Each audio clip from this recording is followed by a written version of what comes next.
All India Bank of India SC/ST/OBC employees association Delhi unit की ओर से चतुर्थ त्रैमासिक साधारण सभा में आप सभी का हार्दिक स्वागत है।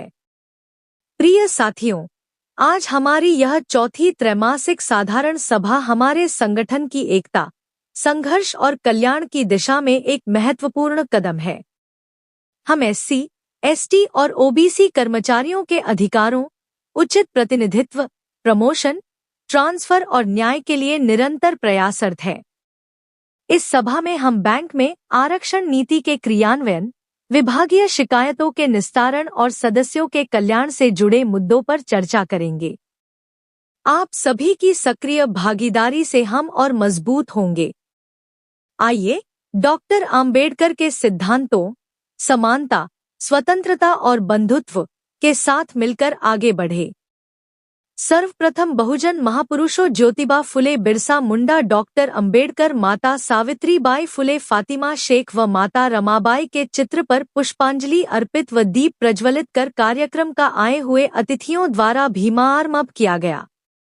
आज का यह कार्यक्रम Raja Rammohan Roy memorial hall, Rouse Avenue लेन, नई दिल्ली में आयोजित किया गया।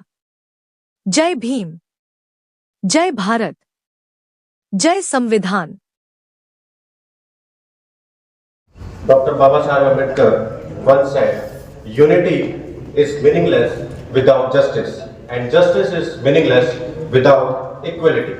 बाबा साहेब के इन विचारों को अपना मार्गदर्शन बनाते हुए हम आज एकजुट होकर अपने अधिकारों, कर्तव्यों और संगठन की मजबूती पर चर्चा करने के लिए यहाँ एकत्रित हुए हैं। बिल्कुल सही कहा आपने sir. We are privileged by the presence of our senior leadership, जिनकी गाइडेंस से हमेशा से ही संगठन को शक्ति प्रदान हुई। A leader whose vision has been the driving force behind our association recent milestones बहुत जरूरी है, और मुझे खुशी है कि आज हमारे पास दोनों ही मौजूद हैं। सभा की शुरुआत करते हुए मैं रिक्वेस्ट करूंगी, it is my honour to invite our esteemed president Shri Sanjay Kataria ji to kindly preside over the meeting.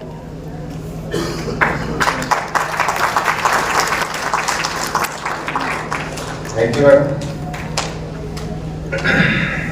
जय भीम साथियों, माननीय अतिथिगण, वरिष्ठ अधिकारियों, पदाधिकारियों और मेरे प्रिय साथियों, सबसे पहले मैं हमारे आदरणीय GM श्री लोकेश कृष्णा जी का हार्दिक स्वागत करता हूं, और मंच पर आसीन हमारे सभी साथीगण, जैडम दिल्ली NCR जोन श्री त्रिपाठी जी, और हमारे CEC के ट्रेजरर नायक जी, और हमारे ऑफिसर एसोसिएशन में के प्रेसिडेंट श्री खत्री जी, और हमारे जस्टल जी और वर्मा जी, आपका इस सभा में स्वागत है। और हमारे मनसुख शर्मा जी, उनका भी मैं स्वागत करता हूं। साथियों, हमारा संगठन समानता और सशक्तिकरण के मूल्यों पर आधारित है। इस संदर्भ में भारत रत्न बाबा साहेब अम्बेडकर के शब्दों में हमें सदैव प्रेरित करते हैं, शिक्षित बनो, संगठित रहो और संघर्ष करो। इसी के साथ हमारी ये जो संगठन है ये चलता है। और मैं यहाँ उपस्थित सभी सदस्यों और साथियों का स्वागत करता हूँ। आपकी सहभागिता ही हमारी वास्तविक शक्ति है। आइए आज की इस बैठक को सार्थक और सकारात्मक निर्णय और संकल्प के साथ सफल बनाएं। आप सभी का इस सभा में स्वागत है। धन्यवाद साथियों। I request to our respected senior most dignitary Shri Lokesh Krishna ji to come and share your thoughts. GM साहब के आने से पहले मैं एक थोड़ा सा शेर सुनाता हूँ इनके लिए। जब वो आएंगे महफिल में एक दिलकशी होगी, जब वो चांद निकलेगा तो चांदनी होगी। तालियां।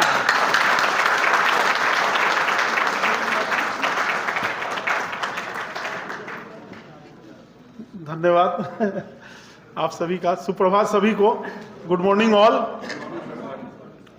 और पहले तो बहुत बहुत धन्यवाद कि आप लोगों ने मुझे आमंत्रित किया और मैं समय पर यहाँ उपस्थित हो सका, उसके लिए धन्यवाद। सबसे पहले अपना उद्बोधन और एड्रेस से स्टार्ट करने के पहले Baba Saheb and Jyotiba Phule and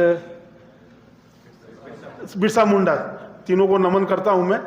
and साथ में मंच पर आसीन हमारे साथी ZM NCR Tripathi ji, DZM Pawan ji, AGM Navchiyal ji, then Nayak ji, Verma ji and Vishal Khatri ji ऊपर बैठे हुए हैं, और पंचाल जी उधर, पंचाल जी और कोई एंड कटारिया जी, और सबसे पहले रामेश्वर दयाल जी एंड और सभी मेरे साथीगण, ऑल माय डियर फ्रेंड्स। आज जब आमंत्रित आप करने आए थे, रामेश्वर दयाल साहब, कटारिया साहब सभी आए थे, उस दिन आज का मेरा एक और प्रोग्राम, विस्तृत प्रोग्राम था, मुझे 2 जगह जाना, तो मैंने उसको मैं उनको बोला मैं कि पहले मैं सुबह का प्रोग्राम ये मैं मिस करना नहीं चाहता हूँ, मैं जाना इसमें अटेंड करना चाहता हूँ, then I will be going to that programme. तो पहले तो उसके लिए धन्यवाद आप सभी को। और जो बैंक का जो परफॉर्मेंस है, जो भी बैंक जो काम कर रहा है हमारा बैंक ऑफ इंडिया, और जो आप लोगों ने लेटेस्ट रिजल्ट भी देखा होगा, जो 19 जनवरी को Q3 का रिजल्ट जो बैंक का आया है, और बैंक का जो टारगेट था, जो 9 मंथ का जो टारगेट था, बिजनेस मिक्स का जो टारगेट था, का जो टारगेट था, या डिपॉजिट का जो टारगेट था, या ग्रॉस एनपीए का जो टारगेट था, या नेट एनपीए का जो टारगेट था, या जो हम लोग cost to income different ratios को जो बैंक काम कर रहा है, हमारे जो ऑपरेटिंग प्रॉफिट में जो हम लोग काम कर रहे हैं, बैंक जो काम कर रहा है, नेट इंटरेस्ट इनकम पर जो काम कर रहे हैं, सभी में बैंक का जो रिजल्ट आया है बहुत ही अच्छा आया, बहुत ही अच्छा। और सबने ये देखा भी होगा, रिजल्ट सबने देखा भी होगा, क्योंकि व्हाट्सएप पर भी सबके पास अवेलेबल था टीवी में, और ये सबके पास सर्कुलेट भी होता है, जो पीपीटी जो होता है सभी ने देखा भी होगा।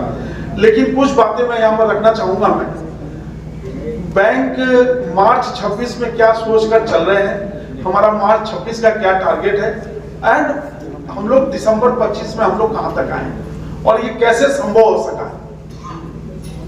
दिसंबर 25 का जो टारगेट था बैंक का मिक्स बिजनेस का, 16,27,000 करोड़ का बैंक का टारगेट, और बैंक ने जो अचीव किया है वो 16,28,000 करोड़ बिजनेस मिक्स का बजट एक्सीड करते हुए फिगर अचीव किया।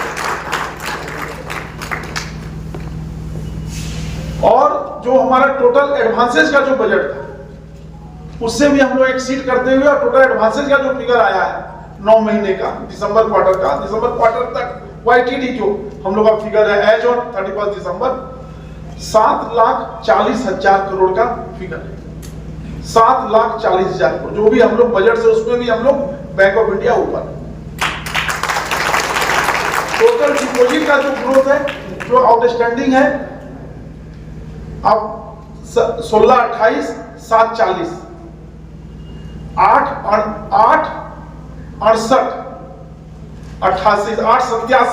8,87,000 करोड़ टोटल डिपॉजिट बैंक ने अचीव किया है, जो बजट से, जिसमें भी करीब 4,000-5,000 करोड़ हम लोग बजट से ऊपर है। जो बैंक ने जो टारगेट किया था कि भाई हम लोग ग्रॉस एनपीए इस लेवल पर आएंगे, 2.26% हमारा ग्रॉस एनपीए आया है। अगर आप लोगों ने डाटा सही से देखा होगा, 2 साल पहले, 2.5 साल पहले 3-3.5% के आसपास हम लोग, 4% के आसपास हमारा ग्रॉस एनपीए होवर कर रहा था। आज 2.26% आया है। हम लोग बड़े बड़े बैंकों के साथ अभी हम लोग कंपीट कर पा रहे हैं। नेट एनपीए 0.60 हमारा नेट एनपीए है, जो 1% से बहुत ही नीचे है।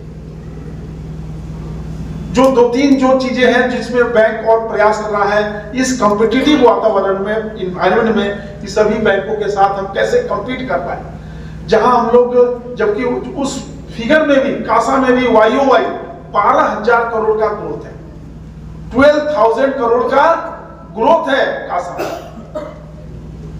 परसेंटेज वाइज हम लोग जरूर 40% से नीचे आ गए, 37.97 आ गया, लेकिन फिर भी हमारा कासा YOY ग्रोथ है, क्वार्टर भी ग्रोथ है और YOY भी ग्रोथ है।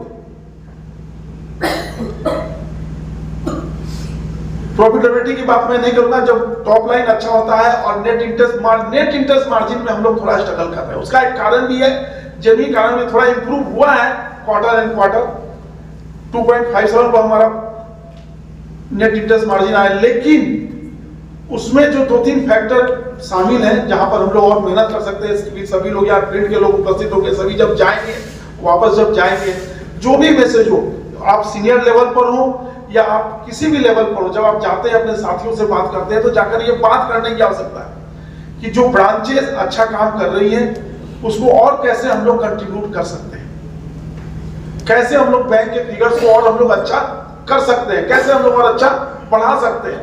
वहां पर जो ब्रांचेस का, शाखाओं का या डिफरेंट प्रोसेसिंग सेंटर्स का या डिफरेंट छोटे छोटे जो ब्रांचेज है उनका कंट्रीब्यूशन बहुत मायने रखता है। उसमें जहां पर कॉस्ट टू, जब नीम की बात करते हैं या कॉस्ट ऑफ फंड की हम बात करते हैं, जब हम कासा का परसेंटेज देखते हैं तो कासा का परसेंटेज जो हम लोग 40% से नीचे आ गए, उसको बढ़ाने की आवश्यकता है। आप करेंट अकाउंट हो या सेविंग अकाउंट हो, जो छोटा बहुत, जो थोड़े बहुत आप लोग कंट्रीब्यूशन अपने लेवल पर कर सकते हो, वो रिटायर स्टाफ हो या एग्जिस्टिंग स्टाफ हो, किसी भी ब्रांच के स्टाफ हो, छोटी ब्रांच हो बड़ी ब्रांच हो, छोटा छोटा भी कंट्रीब्यूशन बहुत मायने रखता है। और ये छोटे छोटे कंट्रीब्यूशन ही मिलके बैंक के फिगर्स को बड़ा बनाते हैं। और जब सभी लोग एक्टिव रहेंगे, सभी स्टाफ अच्छा काम करेंगे, तो ही जाके बैंक अच्छा करता है, तो ही अच्छा करता है। तो कॉस्ट ऑफ फंड को कम करने की आवश्यकता क्यों है, क्यों ऐसी परिस्थिति अभी आई है और मार्केट में लिक्विडिटी की क्या पोजीशन है। अभी आप देखेंगे कि क्यों बैंक बोलता है हमको कासा बढ़ाना, क्योंकि हमको कॉस्ट ऑफ फंड, मार्केट में लिक्विडिटी का प्रेशर है। मार्केट में जब लिक्विडिटी का प्रेशर है, आरबीआई उसके लिए मेजर्स ले रहे हैं कि भाई हमको लिक्विडिटी बढ़ाने के लिए हमें क्या करना, वो अपना स्टेप ले रहे हैं। लेकिन एज ए बैंक हमको अपने लिए सावधान रहना है और लायबिलिटी साइड जो भी मौका मिलता है, वो रिटेल टीडीआर हो या कासा, कहीं किसी लेवल पर हो, प्रयास ये करना है कि कैसे हम लोग बैंक के लिए कंट्रीब्यूट कर सकते हैं। और छोटा छोटा कंट्रीब्यूशन भी उसमें इंपॉर्टेंट है। आप किसी भी लेवल पर हैं, कहीं भी जा रहे हो, अगर 10 आदमी से, 10 ब्रांचेस से बात कर रहे हो या 10 स्टाफ से बात कर रहे हो, तो उनको प्लीज उनको ये बताइए कि कैसे हम लोग छोटे छोटे कंट्रीब्यूशन से अपने कासा को और कॉस्ट ऑफ फंड को हम लोग दुरुस्त कर सकते हैं। ये जो समय है, आप देखेंगे कि आरबीआई ने रेट कट किया, 4 बार 5 बार रेट कट किया। रेट कट होने के कारण डिपॉजिट के rate of interest immediate cut नहीं होते हैं। हम लोग सभी ब्रांच में काम करते हैं, हम लोग जानते हैं कि डिपॉजिट कॉन्ट्रेक्चुअल होता है। 1 साल का एग्रीमेंट है तो हम 1 साल के पहले उसका रेट ऑफ इंटरेस्ट कम नहीं कर सकते हैं, लेकिन एडवांसेज का रेट आरबीएलआर से लिंक है। आज रेपो कट हुआ, कल से हमारा आरबीएलआर नीचे आया और एडवांसेज के रेट नीचे आ जाते हैं। ये समझने वाली बात बेसिक से। तो जब रेट कट होते हैं उस समय हमें थोड़ी सी अधिक मेहनत करनी पड़ती है शाखाओं, ब्रांचेज, डिफरेंट ऑफिसेज।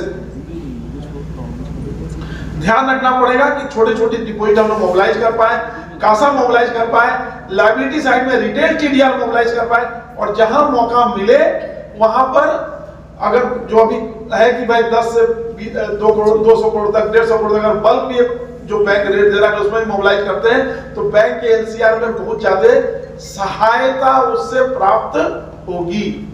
करेक्ट ना?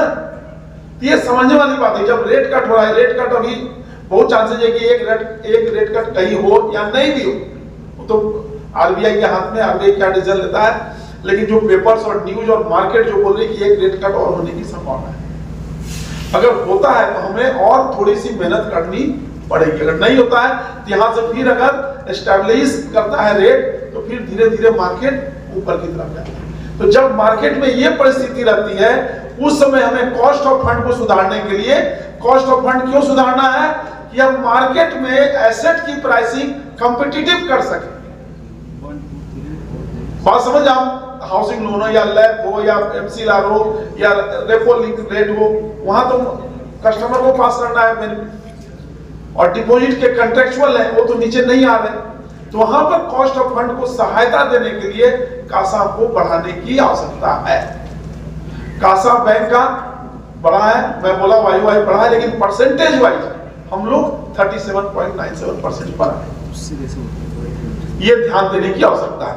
एडवांसेज में हम लोग अच्छा कर रहे हैं, इसमें कोई 7,40,000 करोड़ में बताया मैं, उसमें जो रैम सेगमेंट है वो 3,68,000 करोड़, उसमें रिटेल 1,34,000 करोड़ है, बहुत अच्छा काम कर रहे हैं हम लोग रिटेल में ऑल ओवर इंडिया। और MSME में 1,03,000 करोड़ है, उसमें भी अच्छा काम कर रहे हैं। उसका बैंक ने टारगेट रखा है कि मार्च में हम 1,21,000 करोड़ हम लोग जाएंगे। और एग्रीकल्चर में 1,11,000 करोड़। और आप लोगों को जानकर खुशी होगी कि मैं इस बार देख रहा था तो अदर इनकम में बैंक ने जो प्राइवेट सेक्टर का जो ओवर अचीव किया था टारगेट, PSLC सेल करके 234 करोड़ का एक्स्ट्रा प्रॉफिट जनरेट किया है।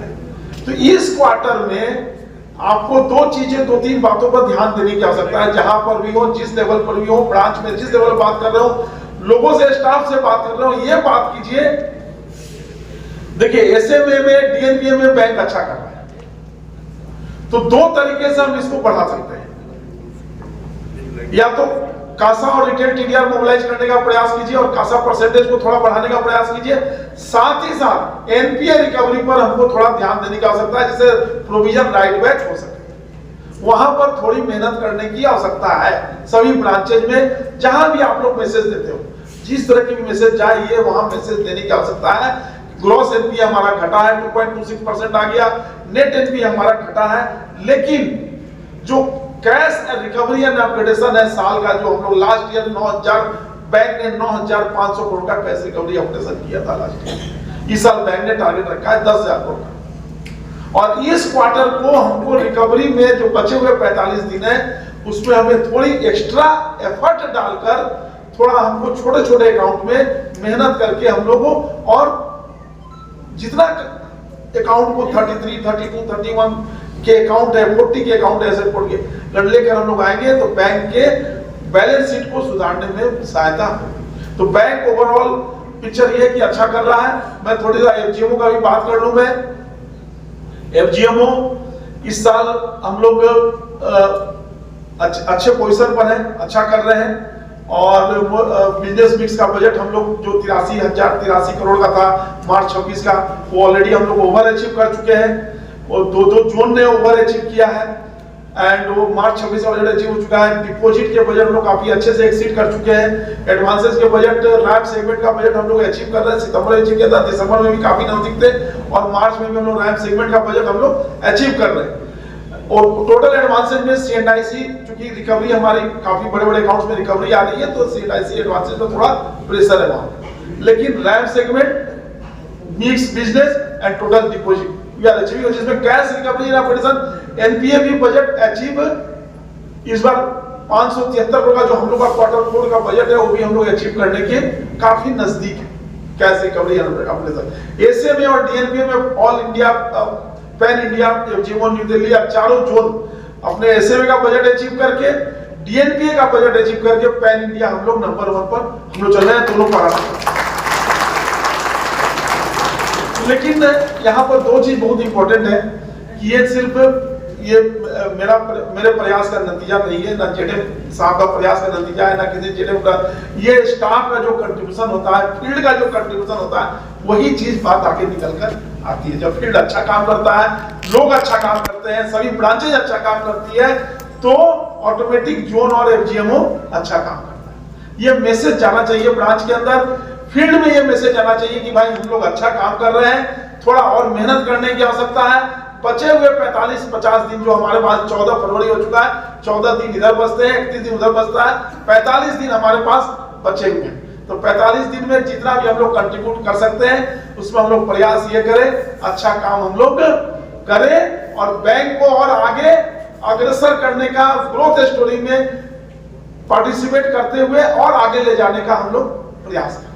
और जो ब्रांचेज, जो शाखाएं अभी तक थोड़ी बहुत मिस कर गई है, कंट्रीब्यूशन थोड़ा मिस कर गया, उनको एक बार उनसे बात कीजिए। सब जगह जहां जाते हैं हम लोग सीनियर लोग या जो भी जाते हैं, एक बार यही बात कीजिए, भाई देखिए बैंक अच्छा कर रहा है, अगर ये 60, 70, 80% का कंट्रीब्यूशन आया तो अगर 100% कंट्रीब्यूशन आएगा, सभी स्टाफ का आएगा, सभी ब्रांचेज का आएगा, तो बैंक कहां से कहां तक जाएगा। तो मेरी आपको ये चौथी ट्राइनियल कॉन्फ्रेंस जनरल बॉडी मीटिंग की आप सभी को शुभकामनाएं। आपने मुझे बुलाया उसके लिए बहुत बहुत धन्यवाद and thank you all and all the best, my best wishes to all of you. Thank you. आगे बढ़ते हुए डॉक्टर बाबा साहेब के कुछ शब्द याद आते हैं। ज्ञान ही मनुष्य के जीवन की नींव है।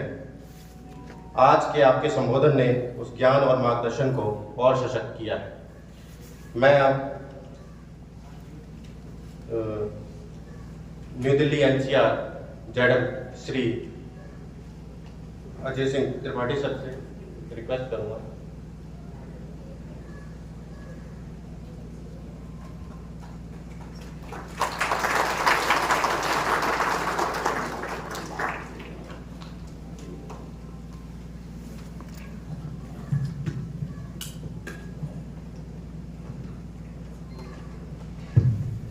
आदरणीय field general manager Lokesh Krishna sir, मेरे डिजिटल साथी पवन कुमार जी,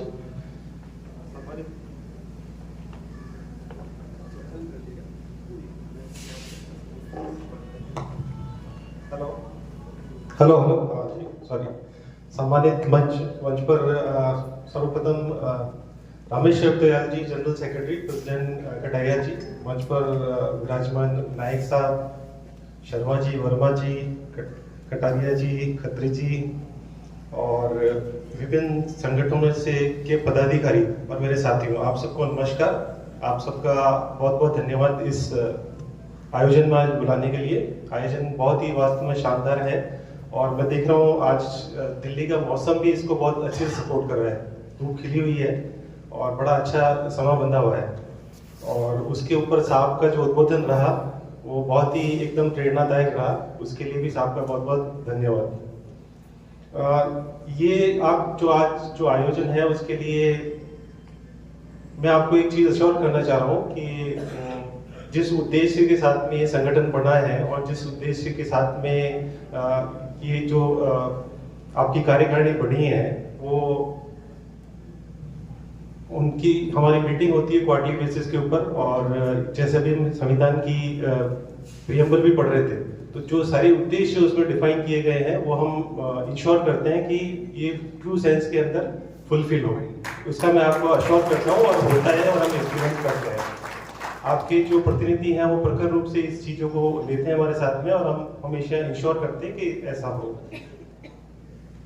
दूसरी चीज मैं ये कहना चाह रहा था कि साहब ने भी बताया कि बैंक बहुत ही बढ़िया कर रहा है और उसमें आप सबका सहयोग है, आप सब साथियों को बहुत जबरदस्त सहयोग मिल रहा है, उसके लिए बहुत बहुत धन्यवाद। और मैं आशा करता हूँ कि ये सहयोग आप हमेशा बना के रखेंगे।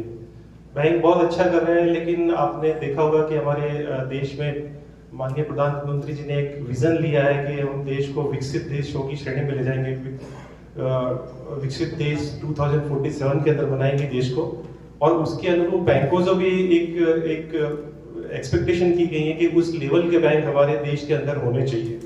उस विकसित कंट्री को हैंडल करने के लिए बैंकिंग हमारी होनी चाहिए। तो हम बहुत बढ़िया काम कर रहे हैं। साहब ने भी बहुत अच्छे से बताया कि हमारा बैंक इसमें हर पैरामीटर में अच्छा कर रहा है और बहुत साथियों को तो शायद पर्सनल PLIs भी क्रेडिट हो गई है, उसके लिए भी कॉम्प्लीमेंट्स, बधाइयाँ। अब PLIs मिल गई है मेरे को लगता है मोस्टली को, बहुत बहुत बधाई। ताली नहीं आ रही है, खुशी नहीं हुई क्या?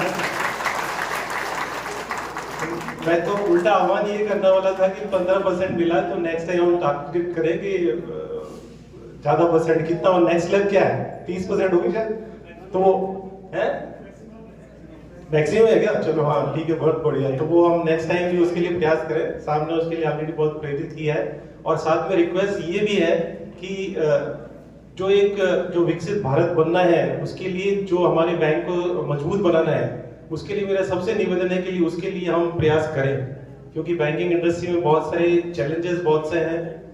साहब ने अभी खुल के बताया कि लिक्विडिटी एक हमारे लिए बहुत चैलेंज है और लिक्विडिटी तो ऐसी चीज है कि जिसमें हर साथी का सहयोग बहुत जरूरी है। हर स्टाफ मेंबर उसके लिए बहुत महत्वपूर्ण है और वो जब तक हर स्टाफ शिद्दत से उसमें पार्टिसिपेट नहीं करेगा, लिक्विडिटी की समस्या को सुलझाना बहुत ही डिफिकल्ट है।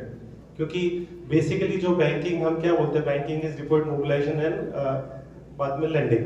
अब डिपॉजिट मोबिलाइजेशन जो बेसिक काम था उसके अंदर इतना ज़्यादा भी चैलेंज आ रहा है कि बैंक को अलग अलग प्रकार से बल्क डिपॉजिट में जाना पड़ रहा है या कॉर्पोरेट सीडीज में जाना पड़ रहा है, कॉर्पोरेट डिपॉजिट में जाना पड़ रहा है। तो जो बेसिक हमारा जो चीज थी डिपॉजिट मोबिलाइजेशन करने की, कहीं ना कहीं थोड़ा सा उसमें बहुत चैलेंज आ रहा है, हम पिछड़ रहे हैं। तो आज इस मंच के माध्यम से आप सबसे मेरा ये भी निवेदन है कि सब लोगों को हम प्रेरित करें, सब लोगों को ये इंकरेज करें कि उसमें हम ज़्यादा से ज़्यादा पार्टिसिपेट करें, तभी हम हमारे बैंक को विकसित भारत की जो हमारा एक विजन है देश के प्रधानमंत्री का, उसके अनुरूप जो बैंक चाहिए उसके अनुरूप वाला बैंक बनाने में हम सक्षम हो पाएंगे। दूसरा, मैं आप सबसे एक और निवेदन ये करना चाह रहा हूँ कि आजकल बैंक के अंदर एक बहुत ही भयंकर एक चैलेंज आ गया है, वो है ये साइबर फ्रॉड का। और मैं इसका आज पुनः चर्चा इसलिए भी कर रहा हूँ क्योंकि आजकल क्या हो रहा है कि पिछले 3 महीनों में ऐसा लग रहा है कम से कम हमने 8-10 लाख रुपए की पेनल्टी पे कर दी आरबीआई को। 8-10 लाख रुपए की हमने पेनल्टी पे कर दी आरबीआई को, क्योंकि because of the cyber fraud at अलग अलग ब्रांचेस में। तो मेरा सबसे निवेदन है कि एक बहुत मतलब फाइनेंशियल सेक्टर में तो लग रहा है भयंकर महामारी का रूप इसने ले लिया है, जिसके लिए अभी आरबीआई ने भी रिसेंटली मॉनेटरी पॉलिसी आई तो उन्होंने एक नई स्कीम अनाउंस की कि अगर किसी के साथ भी साइबर फ्रॉड होता है तो 25,000 रुपये तुरंत देंगे, उसको 25,000 तक का कंपनसेशन देंगे। बट अब हो क्या रहा है कि ये छोटे छोटे फ्रॉड होते हैं, नंबर ऑफ फ्रॉड होते हैं, तो एक लाइट में नहीं आ पाते हैं। या इतना बड़ा जैसे एक ही नीरव मोदी कांड हुआ तो वो बहुत बड़ा इंडस्ट्री के अंदर बवाल बन गया था, लेकिन क्योंकि ये छोटे छोटे हो रहे हैं, लेकिन इनका जो मैग्नीट्यूड है वो नीरव मोदी की जो फ्रॉड हुआ था उससे भी ज्यादा है। बट क्योंकि ये छोटे छोटे हो रहे हैं इसलिए इसका इतना वो नहीं हो पा रहा है। तो मेरा सबसे रिक्वेस्ट ये है कि जैसे इसको रोकने के लिए क्या सबसे बेसिकली जब कोई कस्टमर आता है तो हम कस्टमर केवाईसी करते हैं, कस्टमर को कैसे अच्छे से आइडेंटिफाई करें, वही सबसे बहुत महत्वपूर्ण चीज है। मैं याद कर रहा हूँ कि जब हमने बैंक ज्वाइन किया था या उस दरमियान जब अकाउंट खुलवाना होता था तो एक इंट्रोडक्शन बड़ा जरूरी था। और अब बहुत बार मैं देखता था शुरू में कि लोग जो है परेशान होते थे, कोई इंट्रोडक्शन नहीं मिल रहा है, सब इंट्रोडक्शन नहीं मिल रहा है, कैसे क्या करें। वो एक जमाना था अकाउंट खुलवाने के लिए, और आज एक जमाना है कि अकाउंट बड़ा आसानी से खुल जाता है। अब खुल तो जा रहा है, सुविधाएं बढ़ी है, लेकिन इसका दुरुपयोग बहुत ज्यादा बढ़ा है और उसका खामियाजा मैं भी देख रहा हूँ कि मैं बहुत लोगों को भुगतना पड़ रहा है। बहुत सारे ऐसे मिसक्रिएंट्स हैं जो इस चीज का फायदा उठा रहे हैं, और बहुत सारे ऐसे लोग हैं जिनको मतलब उनका हार्ड अर्न मनी जब ऐसे किसी को देखते हैं कि ऐसे फ्रॉड में चला गया तो बहुत ही दुख होता है। तो मेरा सबसे निवेदन ये है कि इस महामारी को रोकने के लिए हमको सबको सम्मिलित प्रयास करना पड़ेगा, सारे कैडर को इसमें जागृत होकर पार्टिसिपेट होके काम करना पड़ेगा। और बेसिक चीज वही है, कस्टमर को आइडेंटिफाई प्रॉपर्ली करना, और जैसे री-केवाईसी और ये सी-केवाईसी जो हमें करने होते हैं टाइमली, उनको प्रॉपर्ली करना, तभी हम इसको रोक पाएंगे। तो मेरा सबसे निवेदन ये है कि इसमें जरा सहयोग मिले तो बहुत अच्छा रहेगा। और दूसरी चीज इसका एक तरीका ये भी है कि जो कंप्लायंस लेवल है, जो भी आप जिस भी सीट पे बैठे हैं, कंप्लायंस लेवल को बढ़ाया जाए।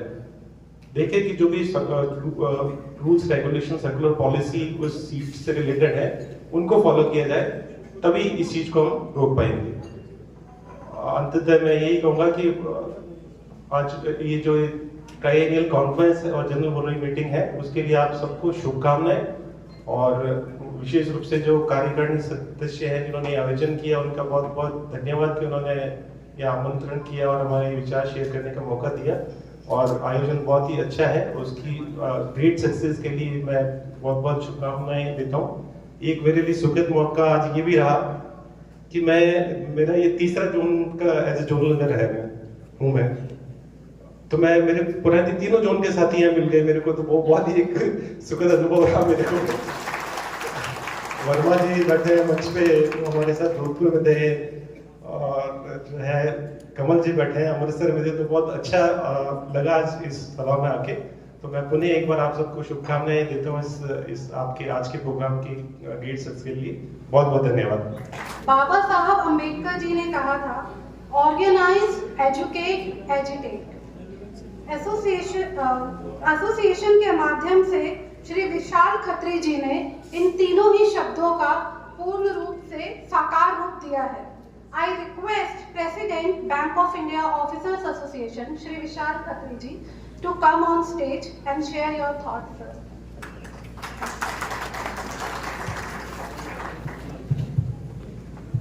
Thank you, ma'am. Respected Field General Manager Logesh Krishna ji, respected JDM sir, EDM sir, all the dignitaries of the dais, on the dais, नक्शियाल जी, रामेश्वर दयाल जी, मुंशीलाल जी, हमारे बंसाल जी, आप सभी का bank of India officer association Delhi unit की तरफ से नमस्कार। आप सभी को इस फोर्थ ट्राइनियल के लिए बहुत बहुत शुभकामनाएं। आज हम all India Bank of India SC, ST, OBC employees association के इस सभा में उपस्थित हुए हैं। ये केवल एक एजीएम ही नहीं, बल्कि एक सामाजिक न्याय, समानता और सम्मान के अपने एक संकल्प को और मजबूत करने के लिए हम सब यहां एकत्रित हुए हैं। ये हमारा पूरा बैंक ऑफ इंडिया का एक परिवार है। जैसा कि हमारे जनरल मैनेजर सर ने बताया कि बैंक ने अपने टारगेट पूरे किए हैं। अब अच्छे से हम सबको मिलकर 100% अपने टारगेट के लिए आगे बढ़ना है। बट साथ ही साथ मैं एक शब्द उसमें ऐड करना चाहूंगा। आज के वर्तमान समय में हम पूरी लगन से लगे हैं बैंक का काम करने में, हम अपना 100% दे रहे हैं। बट हमें अपनी ही ब्रांच में अपने स्टाफ का नहीं पता वो कहां पे रहता है, उसके घर में क्या समस्याएं हैं, वो किस समस्याओं से जूझ रहा है, उसे बच्चे की दिक्कत है या फैमिली की दिक्कत है या क्या उसकी स्किल्स है। हम अपने आप में इतना प्रोफेशनलिज्म में आ गए, हम काम कर रहे हैं, 100% दे रहे हैं, लेकिन हम अपने साथी जो हमारे सीट पे बैठा है उसके बारे में भी जाने। ये हमारा परिवार है, 24 घंटे में से 10 से 12 घंटे हम उसके साथ हैं।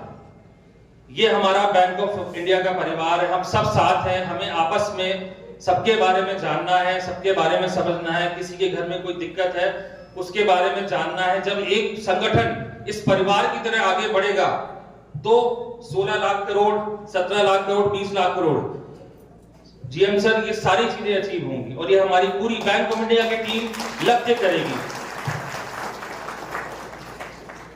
जैसा कि बाबा साहब भीमराव अंबेडकर ने हमें 3 मूल मंत्र दिए थे, शिक्षित बनो, संगठित रहो और संघर्ष करो। शिक्षा हमें सशक्त बनाती है, संगठन हमें शक्ति देता है और एकता हमें आत्मविश्वास देती है। साथ ही साथ मैं आज 14 फरवरी जो कि 2019 में एक पुलवामा का अटैक हुआ था, जिसमें हमारे 40 बहादुर जवानों ने कोई शहादत हुई थी, हम उसको भी याद करते हैं, हम उनको भी श्रद्धांजलि अर्पित करते हैं। बाबा साहब के लिए मैं 2 शब्द कहना चाहूंगा कि हम सब जानते हैं कि वो हमारे संविधान निर्माता थे, लेकिन साथ ही साथ वो एक बहुत बड़े अर्थशास्त्री भी थे। उनकी एक किताब है the problem of the rupee, जो अर्थशास्त्र पे लिखी गई है। उसने उस किताब ने भारत की मौद्रिक नीति और केंद्रीय बैंकिंग व्यवस्था की नींव रखी। उनके आर्थिक विचारों में चलकर जो हमारा रिजर्व बैंक ऑफ इंडिया है उसकी स्थापना के सिद्धांतों को प्रभावित किया। एक बैंक कर्मी हम सब देश की अर्थव्यवस्था की रीढ़ है। वित्तीय समावेशन, गरीबों तक बैंकिंग सेवाओं को पहुंचाना, छोटे उद्योगों को सहयोग देना, महिला उद्यमियों को प्रोत्साहित करना, ये सब डॉक्टर अंबेडकर जी के सामाजिक, धार्मिक और न्याय के सपने को साकार करने जैसा है और वो हम सब बैंक ऑफ इंडिया के सारे स्टाफ कर रहे हैं। अंत में मैं कुछ लाइन कहना चाहूंगा बाबा साहब के लिए और हमारे संगठन के लिए, और जो हमारा इस संगठन जो bank of India officer association Delhi unit जो एक साथ कदम से कदम मिला के आपके साथ खड़ा है। अंधेरे में जन्म लिया पर दीप स्वयं बन गए, अंधेरे में जन्म लिया पर द्वीप स्वयं बन गए, जुल्मों की इस दुनिया में इंसाफ के रण बन गए। कलम उठी तो शब्द बने क्रांति की पुकार, कलम उठी तो शब्द बने क्रांति की पुकार, टूटी बेड़ियां सदियों की खुलाया नया संसार। शिक्षा को अपना शस्त्र बनाया, शिक्षा को अपना शस्त्र बनाया, समानता का संदेश सुनाया, जाति भेद की दीवारें तोड़ी और हर मानव की गरिमा जोड़ी। संविधान का नया स्वप्न सजाया, अधिकारों का दीप जलाया, स्वतंत्रता, समता और बंधुत्व का नारा हर दिल में भर दिया उजियारा। ए बाबा साहब, आपका संघर्ष अमर है, हर अन्याय के विरुद्ध आप आज भी अमर हैं। Bank of India officer association Delhi unit और आपकी यूनिट सब एक साथ करके साथ खड़े हैं, कदम से कदम मिलाकर चल रहे हैं। बहुत बहुत धन्यवाद आज के लिए, बहुत बहुत शुभकामनाएं। अब मैं रिक्वेस्ट करूंगा Bank of India employ union Delhi unit के प्रेसिडेंट श्री मनसुख शर्मा जी से कि वो आए और अपने विचार व्यक्त करें।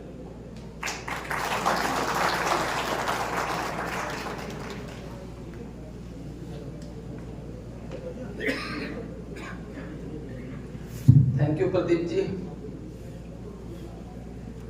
मंचासीन प्रेसिडियम श्री संजय कटारिया जी, और आज की सभा से अभी जीएम साहब निकल रहे हैं, उनको कहीं आज कमिटमेंट है अभी।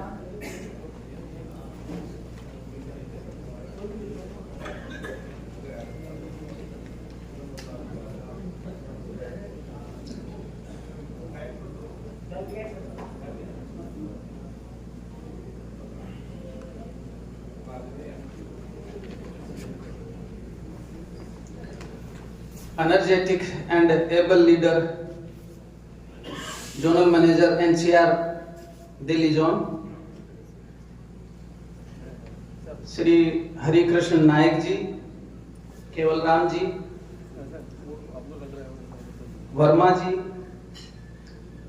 Bank of India officers association के अध्यक्ष विशाल खत्री जी, डीजेडम पवन सर, वह सभी साथियों, सबसे पहले मैं आप सबको इसकी फोर्थ जो आपकी ट्राइनियल कॉन्फ्रेंस है इसकी बधाई देता हूं, अग्रिम बधाई देता हूं, इसकी सफलता की कामना करता हूं। आज का जो टेम्पो सेट हुआ, सबसे पहले दरअसल जीएम साहब को इनवाइट कर लिया गया इस डायस के ऊपर, और टेम्पो सेट हो गया बैंक। नो डाउट बैंक है तो हम हैं, बैंक नहीं है तो हमारा ऑर्गेनाइजेशन भी नहीं है और ना हम हैं। बैंक के लिए हमें काम करना ही है। और आज का जो सबसे ज्यादा जरूरी उन्होंने दो बातें बताई जो आज की रिक्वायरमेंट है बैंक की, पहली एनपीए और दूसरा कासा, तो उस पर हमें काम करना है। हमारी जो ऑर्गेनाइजेशन हैं, let it be officers organisation, union या फिर हमारे वेलफेयर ऑर्गेनाइजेशंस, इन सब का काम है एम्प्लॉय हित में काम करना। और यदि हम सब मिलके आपस में इस काम को करेंगे तो बहुत अच्छे से करेंगे। वो तो वो बताएंगे रामेश्वर जी कहाँ पे जीएम साहब, और इसमें हमें आगे बढ़ना चाहिए। इनका है उधर उनका है। Once again, मैं आपको ट्राइनियल कॉन्फ्रेंस की शुभकामनाएं देता हूं। Thank you. Now I request Shri R.K. Verma ji to come on stage, sir, and share your thoughts.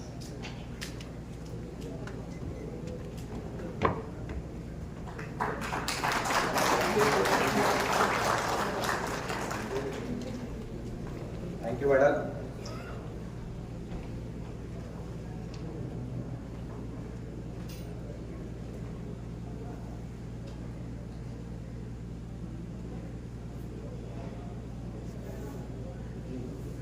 respected Sri Lokesh Krishna ji, General Manager and Vibrant, हमारे परिवार के मुखिया चले गए.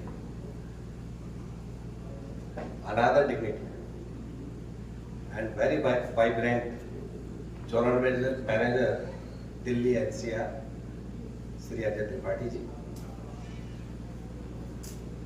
President All India Bank of India SC/ST OBC Employees Association New Delhi Unit Sri Kataria ji, General Secretary Sri Rameshwar Dayal ji,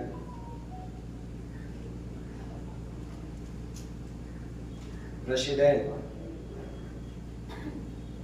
Bank of India Staff Unions Delhi Unit Sri Sharma ji, President Officer Association Delhi Unit Sri Vishal ji,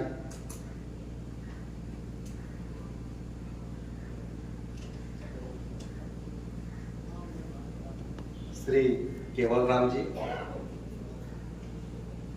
and National Treasurer All India Bank of India SC/ST OBC Employees Association Sri Hari Shankar ji. मेरे सामने बैठे हुए मेरे seniors काफी बैठे हैं.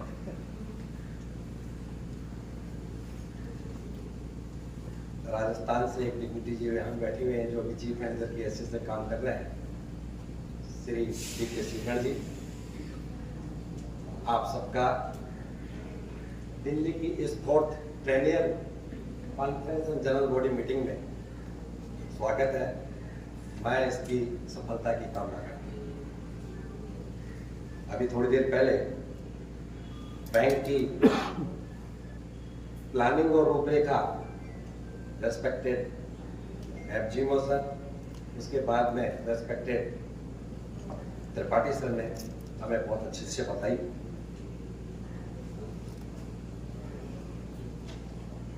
Bank की रूपरेखा के मामले में हम सब लोग बैंक के दिशा निर्देशों के तहत काम कर रहे हैं.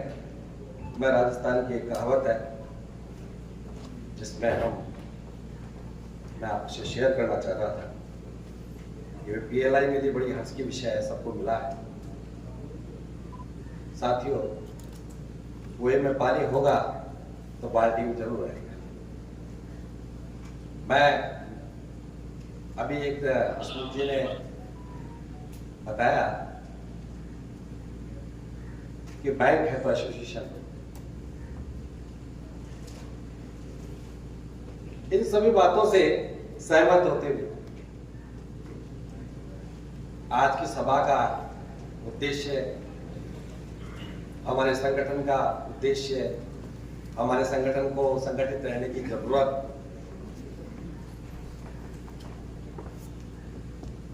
ये थोड़ी डिफरेंट है.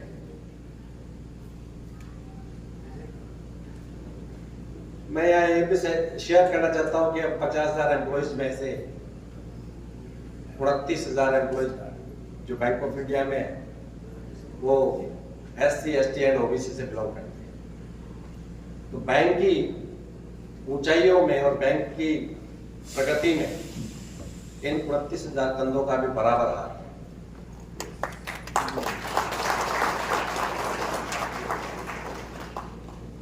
मैं आज के दिन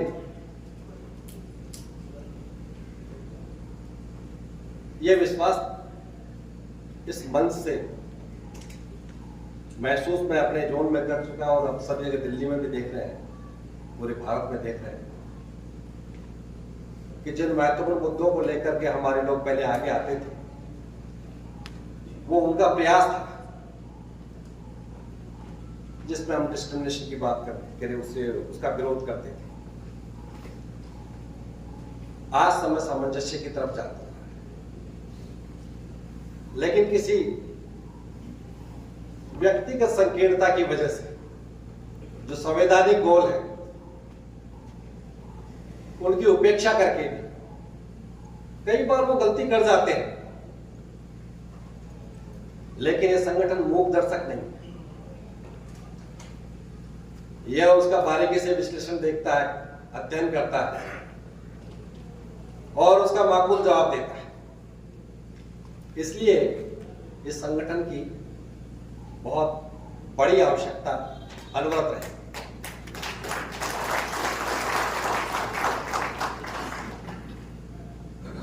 मैं सभी साथियों से आग्रह करूंगा कि दिल्ली का ही प्रोग्राम था, उस संख्या हम जिनको हमेशा मिलते हैं, बातचीत करते हैं, वो लोग भी आज नहीं आए। तो ऐसे खास उत्सवों में अपनी व्यक्तिगत जिम्मेदारी लें और जरूर आए, ऐसा मेरा रिक्वेस्ट है। थैंक यू, आप सबने मुझे बुलाया, धन्यवाद। मैं रिक्वेस्ट करूंगी श्री हरिशंकर जी से कि वो प्लीज आए और अपने विचार व्यक्त करें। Thank you madam. जय भीम, जय भीम, जय भीम। थोड़ा वाइब्रेट करने की कोशिश कर रहा था। धन्यवाद। Shri Sanjay Kataria ji, president all India Bank of India SC/ST OBC employees association Delhi और दिल्ली NCR यूनिट, और आज के ये 4th ट्राइनल जनरल बॉडी के भी अध्यक्ष, और हमारे प्रिय FGM के GM Shri Lokesh Krishna ji in absence, ZM sir Shri Tripathi ji, और मंचासीन दूसरे एसोसिएशन यूनियन के पदाधिकारी, हमारे साथी सेंट्रल यूनिट के ऑब्जर्वर के हिसाब से general secretary Rajasthan unit Verma ji, president north west unit Shri Keval Ram जी, कमल कुमार जी, और बाकी सब बैंक के एग्जीक्यूटिव्स और मेरे सीनियर और जूनियर साथियों, विशेष करके दिल्ली के सभी मेंबर्स और बाहर से आए हुए मीडिया और दूसरे पदाधिकारी और मंडल। आज का इस जो महोत्सव है, पर्व है कि आपका ट्राइनल जनरल बॉडी हो रहा है, उसकी मैं अपनी तरफ से और बैंक ऑफ इंडिया की central SC/ST OBC employees association central unit की तरफ से और अपना उड़ीसा यूनिट की तरफ से आप लोगों को सभी को शुभेच्छा, अभिनंदन और बधाई देता हूं कि ये आपका जो प्रयास है सबको जोड़े रखने का, और ये हर अंतराल में जैसे कि रेगुलर इंटरवल में होना चाहिए वैसा हो रहा है। आप सबके साथ मिलकर ये उत्सव मनाया जा रहा है, उसके लिए सबको बधाई। और इस कार्यक्रम के जो आर्किटेक्चर है, मेन आर्किटेक्चर रामेश्वर दयाल जी, उनको भी मैं अपने दिल से बहुत बहुत बधाई देता हूं।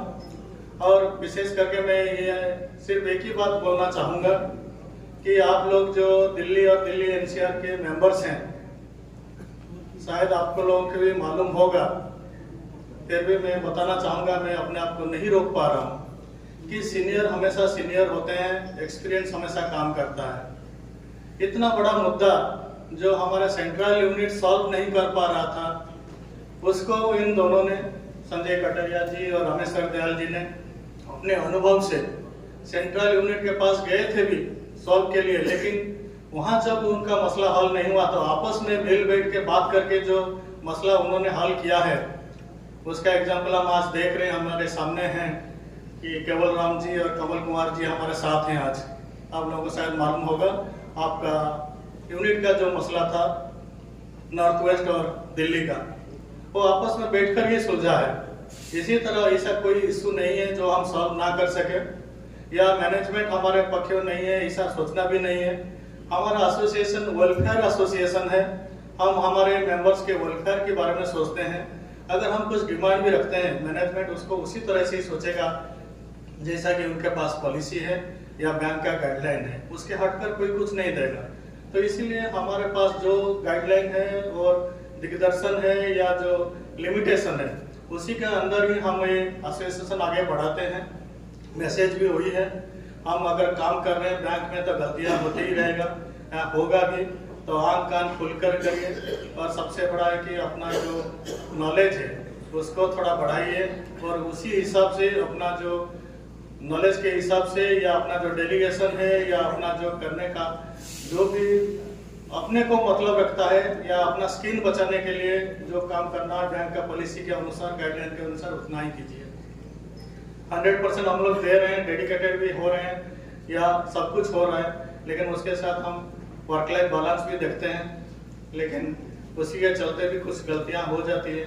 उसके लिए एसोसिएशन है और मन खोल करे, अपना दिल खोल के, अगर कुछ कोई भी प्रॉब्लम आता है तो एसोसिएशन से बात करिए या अपने सीनियर से बात करिए और एसोसिएशन से जुड़े रहिए।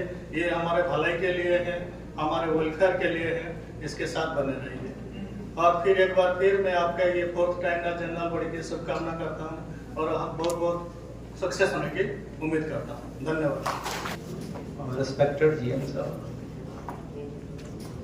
दिल्ली और दिल्ली एनसीआर जोन के जोनल मैनेजर साहब, डिप्टी जोनल मैनेजर साहब और हमारे नेशनल ऑब्जर्वर वर्मा जी नाइक साहब और अलग अलग एसोसिएशन से आए सभी प्रतिनिधि और हॉल में बैठे मेरे बहुत सीनियर रिटायरी फाउंडर वर्कर और सभी दोस्तों, सभी का स्वागत है।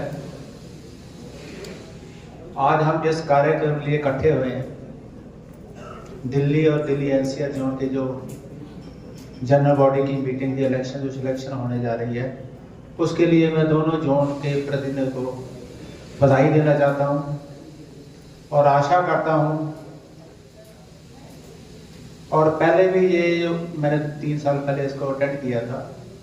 वैसे तो ये हमारे एसोसिएशन की खूबसूरती है, तो हमारे इंडिया लेवल पे 22 जोन है और 22 जोन में जो भी इलेक्शन है वो एमिकेबली जहाँ लोगों की आम सहमति से होती है और लगता है ये भी रिजल्ट ऐसा ही आने वाला है। तो मैं आशा करता हूँ कि ये भी लोगों की आम सहमति से होए। जो फैसला लोगों की आम सहमति से होता है, मेरे को लगता है वो बढ़िया होता है और उसके रिजल्ट भी अच्छे होते हैं। और इस फंक्शन के लिए जो अरेंज किया है हमारे Delhi zone, Delhi NCR zone और खासकर हमारे मित्र रमेश्वर दयाल जी, जिन्होंने ये बहुत बढ़िया अरेंजमेंट कर रखा है, मैं उनको, उनकी पूरी टीम को बधाई देता हूँ। जहाँ तक दिल्ली जोन की बात है, को ये तो हम तो इनको बहुत देर से जानते हैं, हमारे ये मित्र रमेश्वर दयाल जी, मुंशी लाल जी, कटारिया जी। और जहाँ तक एनसीआर जोन की बात है, ये तो अभी 2022 में नया यूनिट क्रिएट हुआ है और जब 2022 में ये यूनिट क्रिएट हुआ था तो इसमें नॉर्थ वेस्टर्न जोन और दिल्ली की ब्रांचेज को इकट्ठा करके ये जोन बनाया गया था। उसमें ज़्यादा जो संख्या थी दिल्ली जोन की थी, Delhi zone sorry Chandigarh north western zone की थी, जिसमें से चंडीगढ़ जोन से 41 ब्रांचेस ली गई और 17 ब्रांचेस दिल्ली जोन से ली गई और 58 ब्रांचेस से ये जब ये जोन बना। तो इसलिए हमारा एनसीआर जोन से तो बहुत पुराना नाता है, पुरानी मित्रता है। तो ये हमारे दिल्ली जोन वाले तो पहले मित्र थे, तो अभी हमारी मित्रता और गूढ़ी हो गई है। तो हम आस करते हैं कि ये मित्रता ऐसे ही बनी रहे, जो हमारी आपस में म्यूचुअल अंडरस्टैंडिंग है वो ऐसे बनी रहे। क्योंकि देखिए एसोसिएशन का काम होता है जोड़ना, अगर हम लोग नहीं जोड़ पाएंगे दूसरों को कैसे जोड़ पाएंगे। इसलिए मेरी सभी को यही दरखास्त है कि जितने भी हमारे मित्र लोग हैं वो आगे आए और इस एसोसिएशन को ज्यादा स्ट्रॉन्ग करें। और इसके साथ जहां तक बैंक की बात है, क्योंकि देखिए अगर बैंक है तो हम हैं। पहले हम जब हमने बैंक ज्वाइन किया था ना, हम यही सोचते थे पहले हम है बैंक बाद में है, पर अभी मेरे को वो जो अभी तो उल्टा लग रहा है, क्योंकि अगर बैंक है तो हम हैं। तो आने वाले में समय में देखिए कितने चैलेंजेस है और सभी चैलेंज हमको एक्सेप्ट करना है। खुद अभी आपने नई नई खबरें सुन रहे हैं, जो बैंक 2 बैंक इकट्ठा हो रहे हैं, ये हो रहे वो जो भी हो रहा है, तो हमको इस चैलेंज के लिए तैयार रहना है। जो भी कठिनाई है सबको एक साथ लेके चलना है और इकट्ठा रहेंगे तो तभी हम कोई मुश्किल को झेल पाएंगे। और इसके साथ ही मैं एक बार फिर इस पूरी टीम को नॉर्थ वेस्ट सॉरी दिल्ली और दिल्ली एनसीआर जोन को बधाई देना चाहता हूं, जिन्होंने बहुत बढ़िया अरेंजमेंट किया है। और मैं सभी को बोलना चाहता हूं जो आने वाला समय बहुत कठिन है और समय के साथ चलना, जो समय की एक जरूरत है, अगर समय के साथ नहीं चलेंगे तो हम पीछे रह जाएंगे। और इस 4 सत्रों के साथ ही मैं अपने स्पीच को विराम देना चाहूंगा। बदल जो वक्त के साथ जा फिर वक्त बदलना सीखो, बदल जो वक्त के साथ जा फिर वक्त बदलना सीखो, मजबूरियों को मत कोसो, हर हाल पे चलना सीखो। Thank you. उसका एहसास होना चाहिए, कर्म अपने साथ होना चाहिए, कामयाबी चूमेगी हर कदम, विश्वास होना चाहिए। Now I request deputy zonal manager new Delhi zone Hiren sir कि वो मंच पर आए और अपने विचार व्यक्त करें। मंच पे उपस्थित सभी डिग्निटीज, सभी साथी, आज हमारे सभी साथियों ने मिलकर इस संगठन में इस प्रोग्राम का आयोजन किया है। प्लस मैं हमेशा संगठन में मानता हूँ, संगठन है तो हम हैं, और संगठन के साथ सभी जुड़े हुए हैं, तभी सबकी एकता है, विश्वास है, प्रगति है। और जिस तरह से हम सभी साथियों को साथ में लेके चलेंगे, वैसे ही तभी हमारी बैंक की उन्नति होगी, समाज की उन्नति होगी, देश की उन्नति होगी। तो मैं सभी को साथ में जुड़ने के लिए और आगे बढ़ने के लिए शुभकामनाएं देता हूँ आज के फंक्शन के लिए। Thank you. हमारे बीच उपलब्ध हैं डॉक्टर सिद्धार्थ, जो एक समाज सुधारक भी हैं। कृपया मंच पर आए और अपने विचार व्यक्त करें।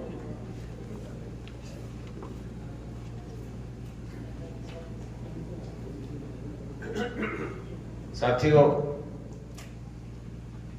डॉक्टर सिद्धार्थ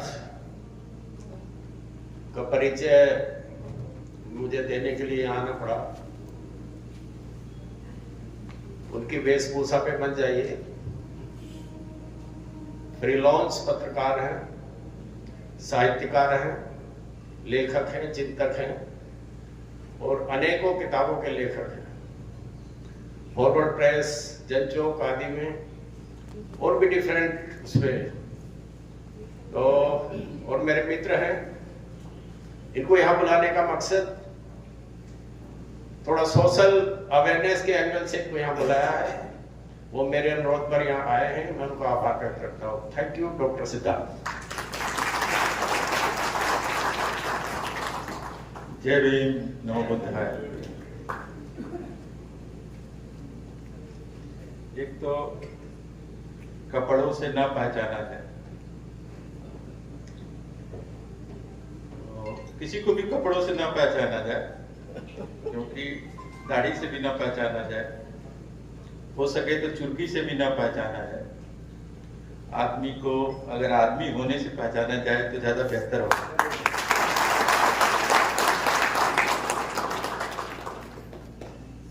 सबसे पहले मैं थोड़ा मैं वैचारिक दुनिया पर आते हैं। एक तो कुछ बातें हम लोग वही भावनाओं में कहते हैं, अच्छी लगती हैं, कहना भी चाहिए कुछ अवसरों पर। जैसे बैंक है तो हम हैं, तो सरकारी बैंकों के अलावा तो बहुत सारे प्राइवेट बैंक हैं और उसकी हमारे पास सूची है, मैं वहां नहीं जा रहा हूं। उसमें कितने एसटी हैं, कितने एसटी हैं, कितने ओबीसी हैं, उनको कौन सी जगह मिली हुई है। सरकारी एलआईसी के अलावा भी तो एलआईसी है प्राइवेट। तो ये कुछ बेग टाइप की बात है, ताकि बातें खुले ना, हम कह देते हैं। नेशनलाइजेशन के पहले भी तो बैंक था, और ऐसा भी नहीं है कि आजादी से पहले बैंक नहीं था। तो बैंक है, हम हैं, बैंक रहेगा तो हम रहेंगे, नहीं, कुछ और भी है जिसके चलते हम हैं, और जिसके चलते एसटी, एसटी, ओबीसी को एसोसिएशन है या हमारी समृद्धि है। ऐसा तो नहीं होगा कि 100 साल पहले दलितों में, ओबीसी में, एसटी में योग और प्रतिभाशाली लोग नहीं रहे होंगे। रहे तो होंगे, 200 साल पहले भी रहे होंगे। अचानक कानून बनता है, संविधान आता है, आरक्षण लागू होता है, अवसर मिलते हैं, तो ये सब प्रतिभाएं सामने आती हैं। तो खैर, मैं इस पर ज्यादा नहीं जाता। मैं एक तो ध्यान दिलाना चाहता हूं, बाबा साहब को तो हम सब जानते हैं, लेकिन बीच में जिसे हम धरती के आबा के रूप में जानते हैं, बिरसा मुंडा, और उनके वारिस ने जिस संविधान का सबकी प्रस्तावना का भी हमने पाठ किया है, उसके वारिस ने संविधान सभा में जयपाल सिंह मुंडा ने कहा था संविधान सभा के सभी सदस्यों के सामने कि कम से कम हम आदिवासियों जनजातियों को आप लोग समता का पाठ मत पढ़ाएं। समता हमारे जीवन में है, समता हमारे मूल्य में है, साझेदारी हमारे मूल्य में है, बंधुता हमारे मूल्य में है, बांट कर खाना हमारे मूल्य में है। तो मैं थोड़ा सा ध्यान देने के लिए कि इस धरती के आबा को बहुत कम हम लोग जानते हैं, आज विषय भी नहीं है, लेकिन बहुत अच्छे से जानना चाहिए कि इस देश के निर्माण में बिरसा मुंडा की क्या भूमिका है। दूसरा, मैं ध्यान सभी लोग ज्योतिराव फूले को जानते हैं, जिन्हें बाबा साहब ने अपना तीसरा गुरु कहा है। बाबा साहब ने 3 लोगों को अपना शिक्षक या गुरु कहा, अध्यापक नहीं। कैम्ब्रिज में, लंदन में, अमेरिका में, जर्मनी के जहां यूनिवर्सिटियों में पढ़े, उनके बड़े बड़े अध्यापक, लेकिन उन अध्यापकों को उन्होंने अध्यापक कहा है, अपना गुरु नहीं। 3 गुरु, बुद्ध, कबीर, ज्योतिराव फूले। गुरु मतलब एक समर परंपरा हम लोग जानते हैं, जहां ज्यादातर एसटी ओबीसी उस समर परंपरा के साथ अपने को जोड़ते हैं, जो समता की परंपरा है। यहां गुरु का मतलब सिर्फ एक होता है, शिक्षक का एक ही मतलब है, जो व्यक्ति अपने आचरण से जीवन का मार्ग दिखाए, यानी उसका जीवन ही इस बात का प्रमाण हो कि कौन सा रास्ता हमें अख्तियार करना है, उसकी किताब नहीं। बुद्ध को उन्होंने माना क्योंकि बुद्ध ने अपने जीवन और आचरण से बताया है कि जीवन का कौन सा रास्ता। कबीर ने अपने जीवन और आचरण से बताया है कि उस जीवन का रास्ता क्या हो, और फूले ने अपने जीवन और आचरण से बताया है कि जीवन का रास्ता क्या हो। ये 3 डॉक्टर अंबेडकर के गुरु, और जो उनका मन है इन तीनों से ही बना हुआ। लेकिन एक जरूरी बात शायद अनदेखा न रह जाए, जब हम प्रस्तावना पढ़ रहे थे, पूरे संविधान में अगर कोई चीज बार बार आती है, जो प्रस्तावना में भी बार बार आती है, तो है जस्टिस, और उसके बाद जो लगातार 3 शब्द आते हैं, स्वतंत्रता, समता और बंधुता। और एक शब्द में अगर कहना हो कि संविधान और संविधान सभा का लक्ष्य अगर एक शब्द में प्रकट करना हो, तो वह लक्ष्य है सभी भारतीयों के लिए बंधुता की स्थिति हासिल कर लेना। उस बंधुता में महिलाएं बाहर नहीं है। मुझे बहुत अच्छा लगा कि बगल में और लगा हुआ है, जहां इस देश की 2 पहली भारतीय महिला शिक्षिका, आप चाहें तो इस बात पर गर्व कर लें कि पहली भारतीय महिला शिक्षिका है, और चाहे तो शर्म कर लें कि इसके पहले भारतीय महिला शिक्षिका क्यों नहीं है। हमारे सामने सावित्रीबाई फूले और फातिमा शेख हैं, बीच में महारमाबाई हैं। बाबा साहब ने बहुत लंबा उनके बारे में लिखा है, यहां तक लिखा है कि मैं अपने होने की कोई कल्पना, प्यार से उसको रामू कहते थे, रामू के बिना अपने होने की कल्पना मैं नहीं कर सकता। जिस महिला ने अपनी हड्डियों को गला के अपने जीवन को अर्पित करके अंबेडकर के लिए वो अवसर और मुहैया कराया, जिससे ये देश दुनिया विशेषकर एसटी ओबीसी महिलाओं के लिए कुछ करते, वो 3 महिलाएं हमारे सामने हैं। मैं संविधान को ही सेंटर में रख के 2-3 बातें, 4 बातें आप सभी से कहना चाहता हूं, अपने से भी कहना चाहता हूं। जैसे ये कहना बहुत ही आसान है, समता, कम से कम हम अम्बेडकरवादी के तौर पर, फूले पेरियार बुद्ध के चाहने वाले के तौर पर समता शब्द इस्तेमाल कर लेते हैं। और प्राचीन काल में बुद्ध समता को लेकर के कितने बार बार क्यों बुद्ध की तरफ डॉक्टर अंबेडकर जा रहे हैं। जैसे बुद्ध के सामने 2 अवसर आता है, बड़ा खराब शब्द है ना, वेश्या। उनके सामने ये प्रश्न आता है राजा भी प्रसेनजीत भी हैं और आम्रपाली वेश्या भी। दोनों को दीक्षा देना है, दोनों दीक्षा लेना चाहते हैं, भिखुड़ी भिक्खु होना चाहते हैं। शिष्यों में यह सवाल उठता है कि एक ही समय दोनों चाहते हैं, चाह रहे हैं, तो किसको चुनेंगे पहले को? तो बुद्ध ने आम्रपाली को चुना। आप जानते हो, जब चंडाल और व्यापारी महान श्रेष्ठी के बीच चुनने का समय आया तो उन्होंने चंडाल को चुना। और जब अपने ही कबीले के महान लोगों और वहां के नाई पेशे के उपाली को चुनने का आया तो बुद्ध ने सबसे पहले उपाली को चुना।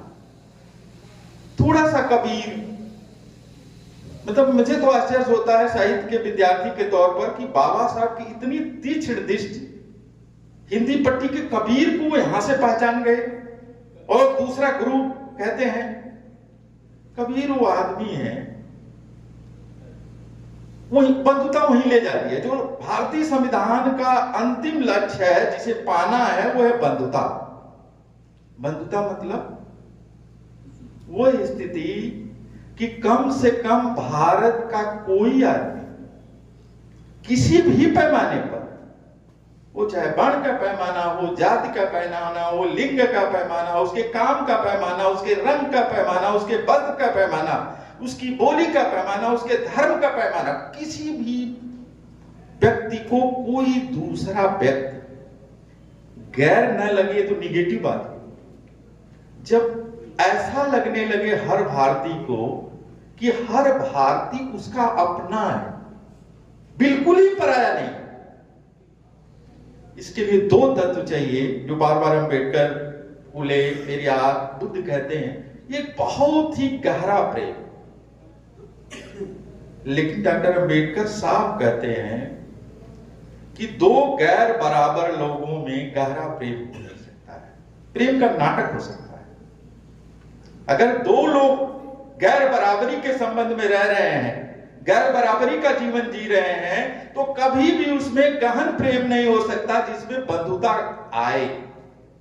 और दूसरी बात जो प्रस्तावना में समता के अलावा वो स्वतंत्रता का है कि गुलाम और मालिक के बीच कभी भी प्रेम नहीं हो सकता। दो स्वतंत्र आदमी ही प्रेम कर सकते हैं। यानी प्रेम की शर्त है कि दो लोगों में बंधुता तभी कायम हो सकती है, नेशन में बंधुता तभी कायम हो सकती है जब सभी लोग स्वतंत्र हों और समान। इसी नाते में इसके विस्तार में नहीं जाऊंगा। मैं ये कहूंगा कि भारतीय संविधान ने इतने ऊंचे मूल्य स्थापित किए हैं जो एक किस्म का बुद्धत्व का मूल्य है। मतलब वो जगह पाना एक हमारे सामने चैलेंज है। तो यहां थोड़ा सा कबीर को याद करें जो उनके दूसरे गुरु हैं। कबीर का मेन एलिमेंट है, हो सकता आप लोगों में ज्यादातर लोगों ने पढ़ा हो कि दूजा नहीं कोई, दूजा नहीं कोई दूजा नहीं है। एक नूर सो सब जग उपजा, एक ही बूंद समाना, कोई दूजा नहीं है। मैं इतनी बात क्यों कह रहा हूं? मैं 2-3-4 मिनट जिस एसोसिएशन के साथियों के साथ कुछ निवेदन करना चाहता हूं। ये ठीक है, होता ऐसा ही होता, इससे अच्छा क्या होता कि सब भारतीय, कोई भी भारतीय बिना किसी भेद के सब समान होते, बंधुता होती, तो फिर तो हमको यूनियन की भी कोई जरूरत नहीं होती। फिर यूनियन के भीतर तो ST/SC एसोसिएशन की भी कोई जरूरत नहीं होती। मतलब कुछ है जिसे जरूरत है। अगर बैंक के प्रबंधक और मालिक ही ऐसे होते कि सारे हितों को पूर्ति कर दें, तब तो यूनियन की भी जरूरत नहीं है। उस यूनियन के बीच ST/SC एसोसिएशन की भी कोई जरूरत नहीं है। हम कितनों भी भावात्मक बातें कर लें, जमीन पर है नहीं, अलग अलग हित हैं, सामूहिक तौर पर, व्यक्तिगत तौर पर। उसके लिए बने नियम और कानून। और मैं अपने 30 सालों के जीवन में जो थोड़ा बहुत सामाजिक कामों में लगा रहा, तो बहुत सारे LIC की यूनियन के साथ तो ज्यादा था। इस यूनियन के साथियों के पास कई काम एक साथ आ जाते हैं। वो बैंक के एम्प्लॉय है तो बैंक के प्रति की जवाबदेही है, होनी ही चाहिए। और नॉर्मल यूनियन के मेंबर हैं तो कर्मचारियों के साथ उनकी और यूनियन के साथ एक जवाबदेही है, वो भी होनी चाहिए। और SC ST OBC यूनियन बनी है तो नो डाउट कोई न कोई विक्टिमाइजेशन की संभावना या एलिमेंट मौजूद है, उसके प्रति उनकी जवाबदेही है। लेकिन एक चौथी भी जवाबदेही है। रामेश्वर दयाल के साथियों से मेरी दोस्ती का आधार वही है और कोई नहीं, वो चौथी वाली से ज्यादा है कि कोई ये तो दावा कर सकता है और ST SC OBC के अलावा कि जो मैंने पाया है अपने बाहुबल से पाया है या अपने बाप दादाओं के बाहुबल से पाया है, अपने दिमाग की प्रतिभा से पाया है। लेकिन शायद ये दावेदारी करने में हमें कुछ संकोच होगा। इस देश में अगर ये संविधान ना बना होता या संविधान पहले से पहले फूले, अंबेडकर, बिरसा मुंडा या जो मां सावित्रीबाई फूले इनके नेतृत्व में संघर्ष नहीं हुआ होता। यह आरक्षण संविधान में बाद में है, समझौता हो गया 32 में और पहले भी हो गया है 19 में ही हो गया और 1902 में ही हो गया। तो ये जो हमें मिला है ये बहुत सामूहिक संघर्षों का नतीजा है। और अगर रत्ती भर भी हमारे दिमाग में कम से कम एसोसिएशन से जुड़े हुए सदस्यों के दिमाग में अगर ये बात आती हो कि जिन मेरे भाइयों को नहीं मिला है वो अयोग्य है, वो कमतर है, वो 2 दर्जे के हैं, एक तो ये निकाल देना चाहिए अगर हो रत्ती भर भी, और दूसरा ये उन्हें क्यों नहीं मिला है, अभी तक क्यों नहीं मिला। 70 से 80% को क्यों नहीं मिला। एक छोटा उदाहरण मैं दे रहा हूं, बिहार का SIR हो रहा था तो उस SIR में 11 दस्तावेजों में एक दस्तावेज था कि आपके पास जाति का प्रमाण पत्र भी हो तो मान लिया जाएगा। बिहार में सर्वे हुआ कि केवल और केवल 20% SC ST ऐसे हैं जिनके पास कास्ट सर्टिफिकेट है।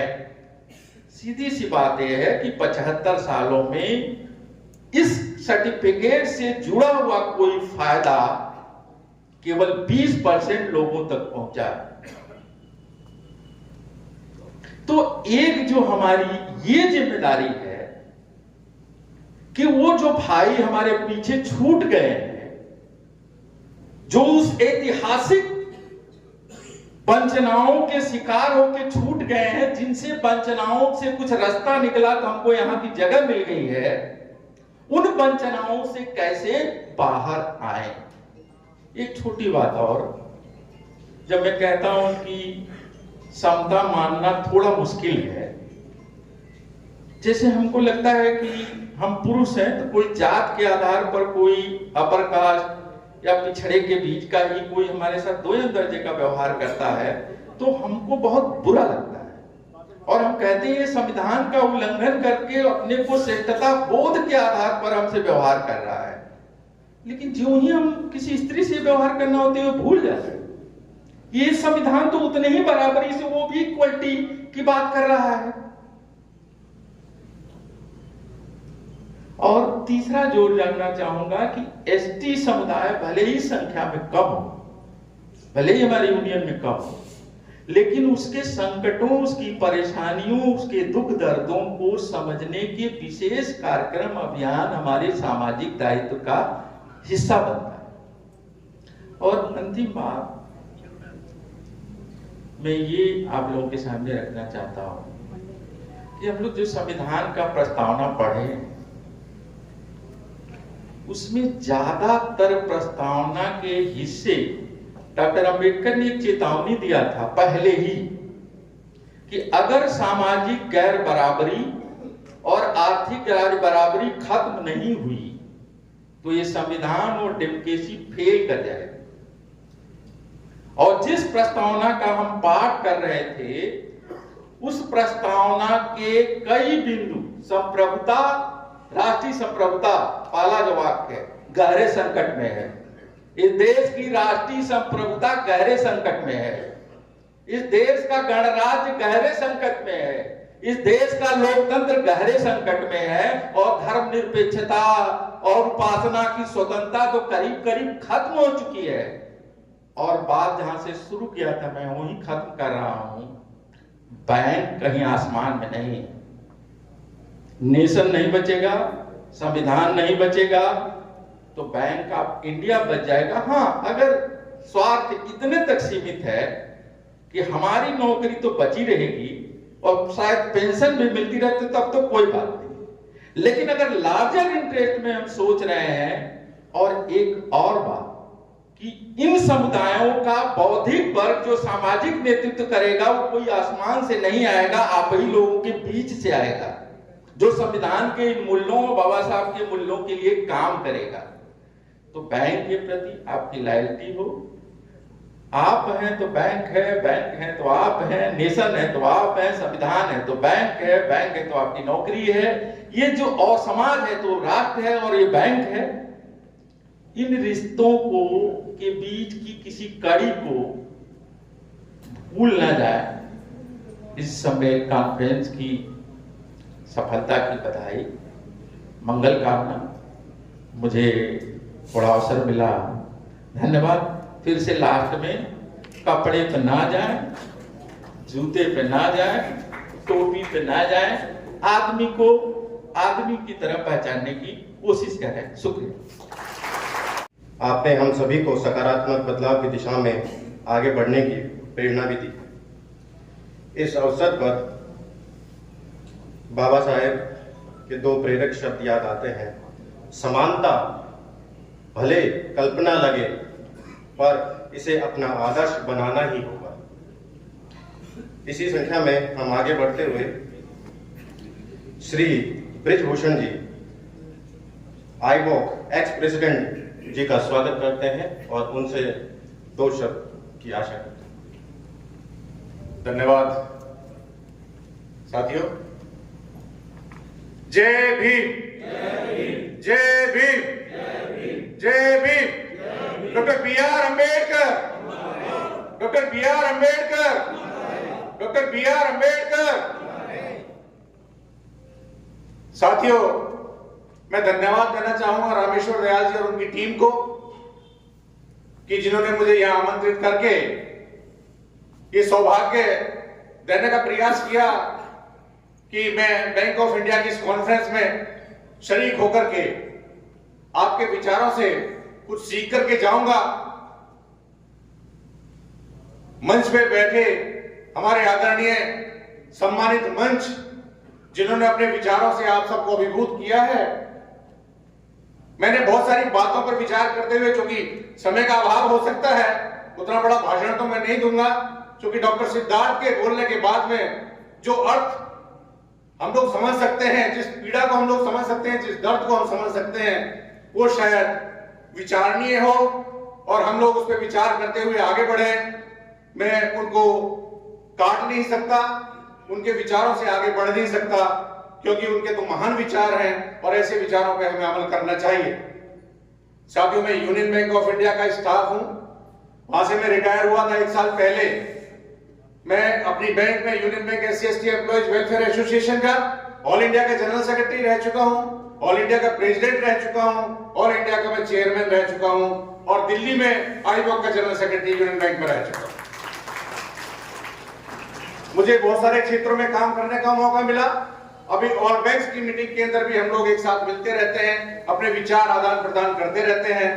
हमारी जो समस्या है उनके ऊपर हम मनन करते हैं और ऑर्गेनाइजेशन में मेंबर्स के हित के लिए, बैंक के हित के लिए, अपनी ऑर्गेनाइजेशन को आगे बढ़ाने के लिए हमें जो भी दृढ़ संकल्प लेते हुए विचार करने होते हैं, उनका विचार करते हैं और अपनी बात को मैनेजमेंट के समक्ष उस तरीके से रखते हैं कि मैनेजमेंट को एक बार मजबूर होना पड़े कि ये सामने वाला भी सही बोल रहा है। इसके विचारों से हमें सीखना चाहिए। बोलना चाहिए और उस पर हमें विचार करना चाहिए। मेरी एक बार मीटिंग हो रही थी हमारे सेंट्रल ऑफिस के अंदर, जो क्वार्टरली मीटिंगें होती हैं, जिनका आने वाले समय में बहुत बड़ा अभाव आने जा रहा है, जिसको मिनिस्ट्री ऑफ फाइनेंस ने अभी अप्रैल के अंदर लास्ट ईयर जो एक सर्कुलर निकाला था, उसका रेफरेंस लेकर के हमारे बैंक ने तो सर्कुलर इश्यू कर दिया है। पता नहीं आपके यहाँ आया है कि नहीं आया है, कि जो क्वार्टरली मीटिंग से उनको बंद कर दिया गया है। केवल जोनल ऑफिस लेवल पर जहां पर रोस्टर मेंटेन किया जाता है, केवल वही जगह पर मीटिंग हुआ करेगी। तो ये एक चैलेंज हमारे सामने आया है। दूसरा एक चैलेंज अभी और आया है, जिसमें और एससी और एसटी ऑर्गेनाइजेशन को भी डिवाइड करने की बात की गई है, जिसमें एसटी को अलग से ऑर्गेनाइजेशन का रूप दे दिया गया है, और उसका भी मिनिस्ट्री ऑफ फाइनेंस ने गाइडलाइंस इशू कर दी है, जिसमें एसटी की मीटिंग अलग हुआ करेंगी और एससी की मीटिंग अलग हुआ करेंगी। तो इस तरीके से डिवाइड एंड रूल की पॉलिसी भी हमारे सामने आ गई है। ये भी एक दुखदाई न्यूज, हम लोग किस तरीके से इस संस्था को जोड़ करके यहाँ तक लेकर के आए और इसको किस तरीके से हमने आगे बढ़ाया, वो आने वाले समय में हमारे नए साथियों के कंधे पर जो ये बोझ आने वाला है, उनको इसको समझना होगा और अपने आपसी कोऑर्डिनेशन के साथ में मिलकर के बैंक की ऑर्गेनाइजेशन को आगे ले जाना होगा, बैंक को आगे ले जाना होगा। और जो चैलेंजेस हमारे सामने आने वाले हैं, जो मर्जर की बात अभी भाई साहब कर रहे थे कि आने वाले समय में ये भी हो सकता है, तो अभी हमने जब बैंक ज्वाइन किया तब से लेके आज तक बहुत सारे ये चैलेंजेस को हमने फेस किया है, लेकिन उसके बावजूद भी हम लोग सर्वाइव करते हैं, एक बड़ा ऑर्गेनाइजेशन बना करके आगे बढ़ते हैं। और आज ज्यादा ना बोलते हुए केवल मैं इतना बोलूंगा कि बहुत सारे ऐसे विषय रहे जिनको हमने अचीव किया है, शायद आपके यहाँ भी हमसे ज्यादा अचीव हुए होंगे, क्योंकि रामेश्वर दयाल जैसी एक शख्सियत हमारे बीच में है जो विचार करके और उसको आपके लोगों के लिए आगे लाके आपको जो सुविधाएं दिलाई होंगी, शायद मैं उनको सलूट करता हूं कि हमसे अच्छी रही होंगी। आपको याद होगा, एक बार 2 मिनट का समय लूंगा सर, ज्यादा समय नहीं लूंगा। कैंपस रिक्रूटमेंट का एक सिलेक्शन हुआ करता था, उसमें सभी हमारे बहुत सारे एग्जीक्यूटिव्स भी, हमारे बहुत सारे ब्यूरोक्रेट्स भी, हमारे बहुत सारे ऐसे लोग भी जो संपन्न हैं, पावरफुल हैं, उन्होंने अपनी संतानों को बैकडोर से कैंपस रिक्रूट के नाते और बैंकों में भर्ती कर दिया था। Up to scale 3, scale 4, even scale 5 तक भी लोगों को लिया था। हमने उसका ऑब्जेक्शन किया, 4200 लोगों को हमारे यहाँ भी भर्ती किया गया था। जब हमने रोस्टर की चेकिंग कराई तो पता लगा कि रिजर्वेशन कोटे से जो रिजर्वेशन परसेंटेज है आपका एससी का और एसटी का 22.5% का, उसका परसेंटेज ही कहीं नहीं दिया गया है। ऑब्जेक्शन लिया, अल्टीमेटली कैंपस रिक्रूटमेंट को हमारे यहाँ रोका गया और 147 वैकेंसीज का बैकलॉग हमें दिया गया।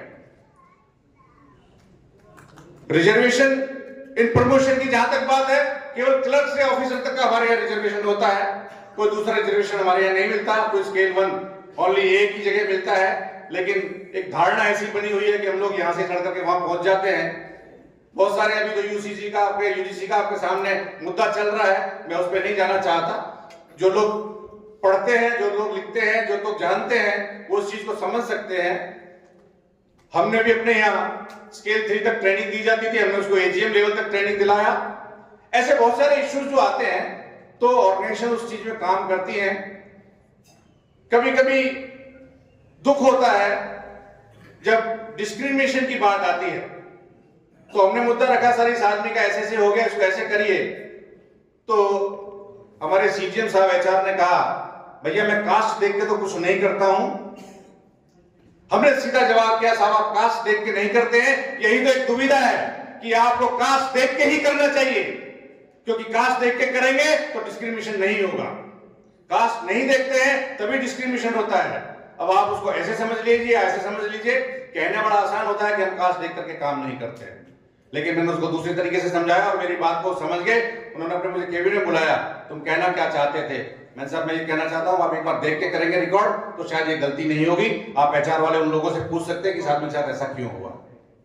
तो ऐसे बहुत सारे मुद्दे हमारे सामने आते हैं। अंत में मैं ज्यादा ना कहते हुए आपकी आज इस टनल कॉन्फ्रेंस की शुभकामनाएं देता हूं और बधाई देता हूं कि आपकी ये आज की कॉन्फ्रेंस महान तरीके से सक्सेस होगी और आपका सेकंड सेशन बहुत अच्छा होगा। धन्यवाद, आपने मुझे आमंत्रित किया। Thank you very much. मैं रिक्वेस्ट करती हूँ श्री किशन सिंह जी से कि वो मंच पर आए और अपने विचार हमारे साथ साझा करें। जय भीम, जय भीम, जय भीम। साथियों, मंच पर आसीन महानुभाव और मेरे साथियों, आज से 51 साल पहले जो बैंक ऑफ इंडिया में हमने एक सपना देखा था, शुरू में मैं भी 75 में ही ज्वाइन किया था मेरे बैंक में, और उस समय हमने ये सोचा था कि काफ़ी जगह कई ऐसी बातें होती, तो हमने ये भी निश्चय किया कि हमें भी बैंक ऑफ इंडिया में एक SC/ST की एसोसिएशन बनानी चाहिए। तो हमने सपना देखा और हमने ये 1975 में ये एसोसिएशन SC/ST की स्थापित की, मतलब बनाई, क्योंकि उससे पहले उसके बाद में इसमें OBC जुड़ा, क्योंकि उससे पहले OBC का इसमें नहीं था समावेश। तो हमने 1975 में ये एसोसिएशन बनाई और मुझे गर्व है कि मैं इस एसोसिएशन का फाउंडर मेंबर हूँ। और आज मेरी एज 78 के पास मैं लग गया हूँ मैं, लेकिन मैंने अपनी लगन से, अपनी मेहनत से, अपने साथियों की मदद से इसको आगे बढ़ाने की कोशिश की और सभी साथियों से मिलके ये संस्था बनाई और आगे चला। बैंक पे जब हमने ज्वाइन किया तो हम उस समय क्या हुआ, उस समय क्योंकि राष्ट्रीयकरण हुआ था 75 में, नहीं सॉरी 69 में। उसके बाद में ये पहली जब बैंकों में आया तब ये डिसाइड हुआ कि भाई इसमें SC/ST लोगों को आना चाहिए। तो SC/ST लोगों की जो भर्ती हुई तो पहला बैच हमारा आया और उसमें SC/ST में जो है ना उस कैटेगरी में हम लोग बैंक ऑफ इंडिया में आए। आने के बाद में जब हमने डिसाइड किया तो हमने कई संघर्ष किए, कई लड़ाई लड़ी। उससे पहले प्रमोशन नहीं दिया जाता था, उसके लिए हमने संघर्ष किया। तो 78 में जब हमारा पहला प्रमोशन का जब आया तब हमने इसमें प्रमोशन में सीनियरिटी में डिमांड की, तब उन सभी लोगों ने मना कर दिया। और यहाँ तक ऐसा हुआ कि कई लोगों ने, जो और दूसरे लोग थे, उन्होंने इसके लिए संघर्ष किया और उन्होंने हमारे अगेंस्ट में काम करना शुरू किया। गवर्नमेंट और हमारे अगेंस्ट में ना कोर्ट केस किए, वो कोर्ट केस भी हुआ। और कोर्ट केस के बाद में जब है ना, जब कोर्ट ने एक बार कर दिया, मना कर दिया, उसके बाद में फिर हमें सफलता मिली, हम आगे अपील की तब हमें सफलता मिली और कोर्ट के निर्णय से हमें इसमें प्रमोशन में ये रिजर्वेशन दिया गया। तो 78 में बैंक ऑफ इंडिया में पहला बार है ना प्रमोशन में जो ये रिजर्वेशन मिला वो 78 में मिला और उसके साथ में ये संस्था बढ़ती गई और जितने भी इसमें लोग जुड़ते गए और ये काफी आगे बढ़ गया। और आज इसका स्वरूप देखकर मुझे खुशी होती है, मुझे हर्ष होता है और मुझे बड़ा गर्व होता है कि ये संस्था यहाँ तक आई है। साथियों, मैं भी इसी संस्था से प्रेसिडेंट की हैसियत से SC/ST एसोसिएशन की प्रेसिडेंट एसोसिएशन में रिटायर हुआ और इसके साथ में मैंने इसके साथ साथ जो ऑफिसर एसोसिएशन की जो थी संस्था उसमें भी मैंने काम किया और उसका भी मैं प्रेसिडेंट रिटायर हुआ। और आज मैं रिटायर बैंक ऑफ इंडिया की रिटायर्ड एम्प्लॉय एसोसिएशन है तो उसका मैं प्रेसिडेंट हूँ। मुझे गर्व है कि मैंने इतनी सारी उसमें से आप सब लोगों का सहयोग से इस अपना मेहनत से और ये मैं आगे बढ़ा। साथियों, उस सब का एक ही कारण है, उसका कारण है कि अपने आप में अपने विश्वास रखो, अपने को किसी से कमजोर मत समझो। ये मत सोचो कि हम ये वो है, गरीब थे या हम किसी चीज से वो थे, नहीं। इसमें सबसे बड़ी चीज है एजुकेशन। अपने आप को अपने कमजोर मत समझो, आगे ज्ञान से करो, शिक्षित रहो और शिक्षित बनो और उससे आप किसी भी मंजिल तक पहुंच सकते हो, तो मेरा ऐसा विश्वास है। और इसके लिए मैं आप सभी से निवेदन करता हूं, कहता हूं कि अपने को और अपने परिवार को, अपने बच्चों को एजुकेट करिए और उन मेन जो है ना एजुकेशन पे ध्यान दीजिए। जब वो आगे बढ़ेंगे तभी एजुकेशन में आगे बढ़ेंगे, तभी वो किसी भी पद पर को हासिल हो सकते हैं। तो मेरा आपसे यही निवेदन है कि आप आगे बढ़ो, अपने परिवार को आगे बढ़ो, शिक्षित करो, और उनमें ये जागरूकता लाओ कि अपने आप को किसी से भी कमजोर मत समझो, इन भावना को त्याग कर दो और अपने आप से संघर्ष करते हुए उन सभी के साथ में आगे बढ़ के अपने आगे बढ़ो। मैं सभी लोगों से निवेदन करता हूँ कि आप इस चीज़ पे कायम रहें और अपने आप को किसी से कमजोर न समझें। मैं आज बहुत खुशी से कहता हूँ कि ये जो संस्था से जो इतने सारे लोग हैं, ये मेरे साथी हैं, ये इतने बड़े हैं और मुझे आगे जो भविष्य में जो भी ये है, मैं रामेश्वर दयाल जी का और उनकी टीम को बधाई देना चाहता हूँ कि उन्होंने इतनी मेहनत के साथ में आगे बढ़े हैं और आगे बढ़ रहे हैं। आज ये ऑल इंडिया की संस्था बनी हुई है, काफ़ी अच्छी है, अच्छी प्रगति से चल रही है और मैं आपसे उम्मीद करता हूँ कि आप भी इसमें सहयोग करते हुए इसको आगे बढ़ाएं और इनका सहयोग साथ दें। धन्यवाद साथियों। आ गया है जब हम संगठन की ऊर्जा, समर्पण और नेतृत्व की आवाज को मंच पर आमंत्रित करने जा रहे हैं। I feel privileged to invite our respected General Secretary Shri Rameshwar Dayal ji, जिनका मार्गदर्शन और डेडिकेशन हमारे संगठन की ताकत है। Sir, your vision and commitment continuously inspire us to move forward with unity and purpose. Please welcome Shri Rameshwar Dayal sir with respect. Comrade Rameshwar Dayal जिंदाबाद जिंदाबाद।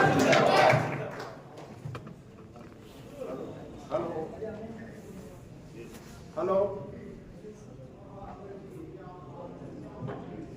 हेलो आज के इस 4th ट्राइएंगल कॉन्फ्रेंस और 4th जनरल बॉडी, आप सोच रहे होंगे कि एसोसिएशन तो बहुत पुरानी है, तो 4th ट्राइएंगल कैसे हो रही? निसंदेह हमारी एसोसिएशन बहुत पुरानी है और मैंने बहुत प्रयास किया, जिसका मैं जनरल सेक्रेटरी रिपोर्ट में जिक्र करूंगा आगे, अभी जनरल सेक्रेटरी रिपोर्ट रखेंगे। लेकिन मैं पुराने साथियों से बार बार रिकॉर्ड उपलब्ध कराने की गुजारिश के बाद मुझे इस तरह का कोई डाटा मिला नहीं ताकि मैं उसको और आगे ले जा सकता था। तो इसलिए आपको लगा होगा कि मैं 2010 से जनरल सेक्रेटरी हूँ, तो इसलिए मेरे कार्यकाल की 4th ट्राइएंगल कॉन्फ्रेंस है। उससे पहले भी हुई है, लेकिन जैसा मैंने कहा कि मुझे वो डाटा उपलब्ध नहीं हो सका किसी भी कारणों से। हमारे बीच किशन सिंह ने जैसा कहा और हमारे बहुत फाउंडर मेंबर दिल्ली यूनिट के यादराम गड़ोदिया जी जो हमारे बीच में नहीं है, उनका मैं जनरल सेक्रेटरी रिपोर्ट में जिक्र करूंगा। लेकिन मैं अपने संबोधन से पहले हमारे जो फाउंडर प्रेसिडेंट है ऑल इंडिया के एस के पाटिल साहब, उनको नमन करते हुए, क्योंकि जब हमारी लास्ट 3rd ट्राइएंगल कॉन्फ्रेंस हुई थी तो उसके 20 दिन बाद यानी कि 28 मई 2022 को पाटिल साहब की डेथ हुई। और पाटिल साहब के बारे में जो पुराने लोग हैं सब जानते हैं, वो एक बहुत बड़ी शख्सियत है। बैंकिंग इंडस्ट्री में अगर SC ST और बाद में OBC को ऐड करने का जो श्रेय जाता है वो केवल पाटिल साहब को जाता है। मैं जानकारी के लिए बता दूं कि पहले पाटिल साहब AIBA के लीडिंग फंक्शनरी में थे नागपुर में, तो ऐसी शख्सियत है कि उनके बारे में घंटों बोला जा सकता है। कई किताबें उन्होंने लिखी हैं, स्पोर्ट्समैन रहे हैं, तो मैं उनको नमन करते हुए आज की हमारी इस ट्रायन कॉन्फ्रेंस में हमारे FGMO को GM इन एब्सेंसिया मैं उनका हार्दिक अभिनंदन करता हूं। हमारे नई दिल्ली जोन के डिप्टी जोनल मैनेजर जो थोड़ा लेट आए थे, चुड़ासिमा जी, उनका अभिनंदन करता हूं। और जोनल मैनेजर नई दिल्ली जोन, वो एक बहुत ही पारिवारिक, बहुत क्लोज रिलेशन में आज उनकी शादी है, इसलिए वो एब्सेंट है। मैं उनका भी उनकी अनुपस्थिति में हार्दिक अभिनंदन करता हूं। हमारे दिल्ली NCR जोन के जोनल मैनेजर जो भी यहाँ से विदा ले चुके हैं, अजय कुमार त्रिपाठी साहब, मैं उनका भी हार्दिक अभिनंदन करता हूं। और हमारी सेंट्रल ऑब्जर्वर की जो टीम है, हमारे नेशनल ट्रेजरर और ओडिशा यूनिट के जनरल सेक्रेटरी या कहूं सेक्रेटरी जनरल हरिशंकर नायक जी, और हमारी एडजॉइनिंग यूनिट हमारे नजदीकी के दूसरे ऑब्जर्वर राजस्थान यूनिट के जनरल सेक्रेटरी RK वर्मा जी, और हमारी बहुत ही नजदीकी और नॉर्थ वेस्ट यूनिट जो हमारा ही पार्ट है, हम उनके पार्ट हैं, उसके हमारे बीच में प्रेसिडेंट श्री केवल राम जस्सल जी और उनके ट्रेजरर नॉर्थ वेस्ट यूनिट के कमल कुमार जी, और मेरी यूनिट के प्रेसिडेंट संजय कटारिया जी, हमारी all India Bank of India officer association के अध्यक्ष विशाल खत्री जी, और all India Bank of India officer association के general secretary Vivek Panchal ji, Bank of India employees union के प्रेसिडेंट मनसुख शर्मा जी, और all India Bank of India officer organisation के जो प्रेसिडेंट मोहित गौतम, इन सभी का और उनके साथ में आए हुए सभी हमारे साथी, हमारे जो सीनियर्स हैं, जिनको हमने हमारे लीजेसी लीडर उनको हमने नाम दिया है, उनकी विरासत को हम आगे बढ़ाने की कोशिश कर रहे हैं। कितना सफल है कितना असफल, ये तो आप लोग उसका आकलन करेंगे। मैं आप सभी का एक बार पुनः, और हमारे बीच में हमारे एक्स AGM कुमार सिंह जी हैं, हमारे बीच में हमारे x liaison officer Satish ji हैं, मेरे विशेष आग्रह पर आए हैं। हमारे वर्तमान में नई दिल्ली जोन के जो सेल ऑफिसर है दुर्गा प्रसाद जी हैं, हमारे जो पूर्व में दिल्ली में हमारे चीफ मैनेजर रहे HR में महतो जी, विशेष रूप से उनका काफी हमें सराहनीय योगदान रहा है, और NCR जोन के सेल ऑफिसर वो भी हमारे बीच में हैं। तो इनका मैं जिक्र इसलिए करना चाहता हूं क्योंकि इन लोगों से हमारा डे टू डे वार्तालाप होता है, और हमारे बीच में मेरे ख्याल से शायद सतीश जी से पहले DR गौतम जी थे हमारे लाइजन ऑफिसर, तो वो भी हमारे बीच में हैं। तो ये मुझे खुशनसीबी है कि मुझे ऐसे लोगों का मार्गदर्शन मिला और उनका सहयोग मिला। मैं बहुत ज्यादा कुछ ना कहते हुए, क्योंकि समय काफी हो चुका है, अभी और भी आगे का कार्यक्रम है, मैं इतना ही कहना चाहूंगा कि डॉक्टर सिद्धार्थ ने एक बात कही थी, मैं थोड़ा सा उसको बढ़ाना चाहता हूँ। संप्रभुता एक अपने आप में बहुत छोटा शब्द लगता है, और ये संप्रभुता केवल किसी राष्ट्र से नहीं जुड़ी है। ये संप्रभुता लोगों के निर्णय किस तरह से होंगे, व्यक्ति स्वयं अपना निर्णय करेगा या उसमें भारी हस्तक्षेप होगा, परिवार स्वयं अपना निर्णय करेगा या उसमें कोई भारी हस्तक्षेप होगा, और वो इसी तरह से कोई समाज अपना निर्णय करेगा या किसी के दबाव में करेगा, बाहर का हस्तक्षेप होगा। और ये जो हस्तक्षेप है, ये जो दबंगपना है, चाहे वो आज की तारीख में, मुझे नाम लेने में कोई गुरेज नहीं है, अगर हम अंतर्राष्ट्रीय स्तर पर देखें कि ट्रंप साहब का जो दबंगपना है उसको आप कितना सहेंगे। ये जो दबंगपना है, या आपके पड़ोस में आपसे सक्षम जो व्यक्ति है वो आपको किस तरह से प्रताड़ित करता है, ये जो दबंगपना, ये व्यक्ति की संप्रभुता, राष्ट्र की संप्रभुता से जुड़ा मामला है। संप्रभुता केवल एक राष्ट्र का मुद्दा नहीं है। संप्रभुता का मतलब है कि हम निर्णय स्वयं लेने में सक्षम हैं, अपने नीतिगत निर्णय लेने में सक्षम हैं या नहीं। यह बहुत व्यापक शब्द है, इसको समझना बहुत लोगों को जरूरी है। बड़ी आसान बात लगती है, वही अगर कह दे कि आपको परचून की जो गली मोहल्ले में दुकान है, आप उसे दुकान सामान नहीं खरीदोगे अपनी जरूरतों का, आपको मॉल में जाना ही पड़ेगा। या ऐसी व्यवस्था बना दी जाए कि जो गली मोहल्ले में सामान बेचने वाला है वो उनसे कम्पीट ना कर पाए, तो ये भी एक दबंगपना है। तो साथियों, मैं बहुत ज्यादा ना कहते हुए मैं इतना ही कहना चाहता हूं कि हमारे बीच में, जैसे डॉक्टर सिद्धार्थ ने कहा, हमें दूसरों पर उंगलियां उठाना बड़ा आसान है, लेकिन क्या हम अपने बीच में, अपने बीच के लोगों के साथ उनको हम समानता का व्यवहार करते हैं? क्या हम बाबा साहब की जो बात या हमारे महापुरुषों की जो बात अंतरजातीय विवाह, अंतरजातीय भोज, आपस में एक दूसरे के साथ बैठ करके खाना केवल ड्रामेबाजी के लिए नहीं, व्यवहारिक जीवन में क्या हमने उसको अपनाया?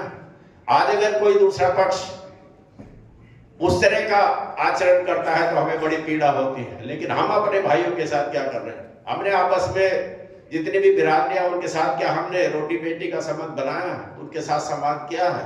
ये बड़े मसले हैं, इसी से समाज बनता है।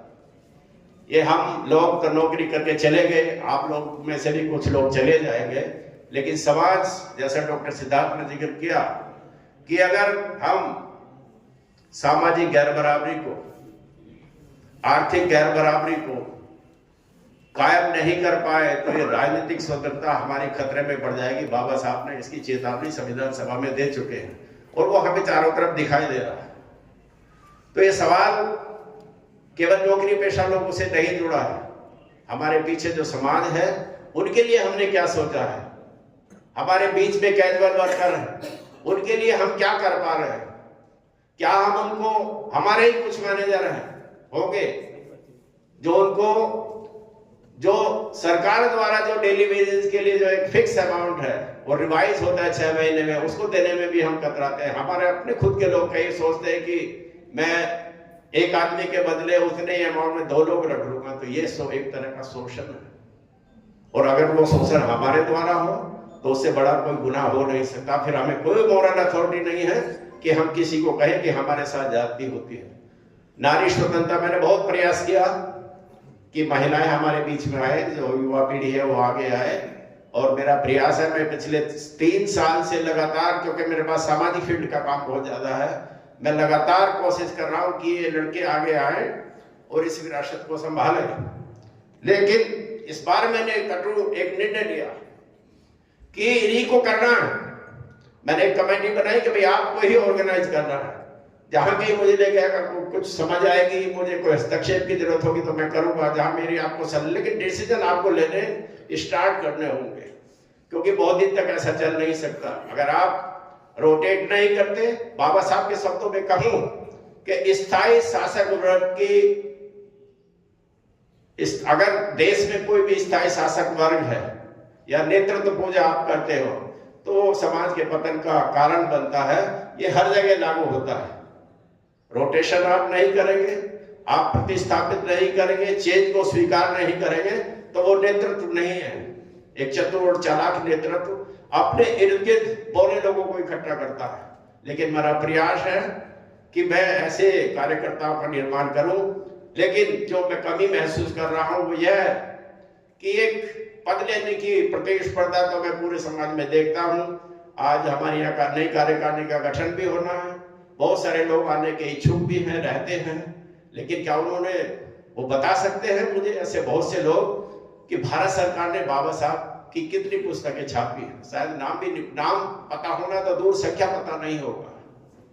अगर उनसे पूछा जाए कि वो क्या बाबा साहब को कभी पढ़ते हैं, ज्योतिबा फूले के बारे में कभी पढ़ा है, सावित्रीबाई फूले के बारे में कभी जाना है, उनका इतिहास जाना है, तो वहां पर मैं निराशा देखता हूं। मेरी अपील है युवा पीढ़ी से, जब तक आप अपने महापुरुषों की विरासत को नहीं समझोगे, जब तक संविधान सभा के आदर्शों को आप नहीं जानोगे, आप किसी के साथ जस्टिस नहीं कर सकते। इसलिए साथियों, मैं बहुत ज्यादा समय ले लिया है। मैंने तो इनको मना किया था कि भाई मेरा वक्तव्य मत कराना, मैं जनरल सेक्रेटरी रिपोर्ट ही रखूंगा, लेकिन साथियों ने मुझे समय दिया, मैं आभार व्यक्त करता हूं। और आप सभी का, विशेष रूप से जो मेरे सीनियर साथी हमारे बीच में विजयपाल जी थोड़ा लेट आए हैं, मैं उनका आभार व्यक्त करता हूं। और हमारे जो गेस्ट आए हैं हमारी एडजॉइनिंग यूनिट से, सेंट्रल ऑब्जर्वर, और बहुत सारे हमारे साथी हैं जिनका मैं अभी नाम लेने में शायद इस समय अक्षमता महसूस कर रहा हूं कि, तो ऐसे जाने अनजाने लोग जिनसे मैं प्रेरित होता रहा हूं, मैं उन सभी का आभार व्यक्त करता हूं। धन्यवाद। जय भारत, जय गणतंत्र, जय संविधान।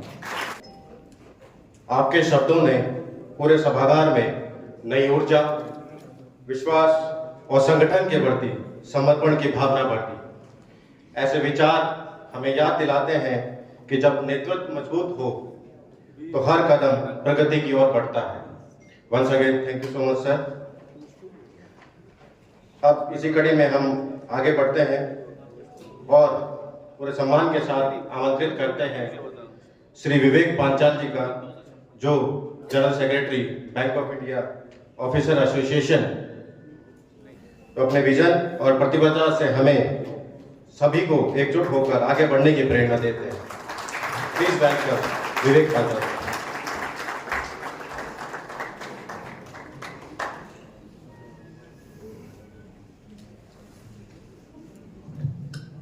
साथियों, आप सभी का नमस्कार।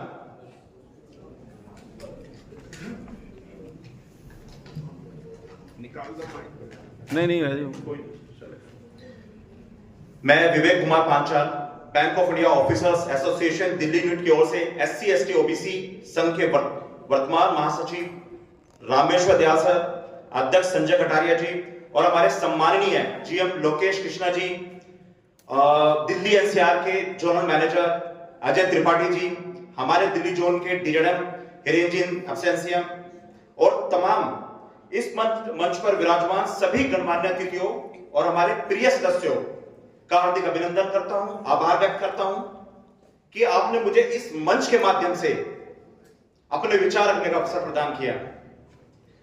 साथियों, जैसा हमारे जितने भी तमाम लीडर्स हैं उन्होंने अपनी बातें कही हैं, उन बातों को हमें विचारना चाहिए, उनको अमल करना चाहिए, क्योंकि हमारी जो भी देखा जाए एक बैंकिंग फ्रेटर्निटी है, वो इन तथ्यों के माध्यम से, इन विचारों के माध्यम से जो बाबा अंबेडकर साहब ने जो संविधान की प्रस्तावना को लिखा है, वो हम सबको कहीं ना कहीं आगे बढ़ने की प्रेरणा देता है।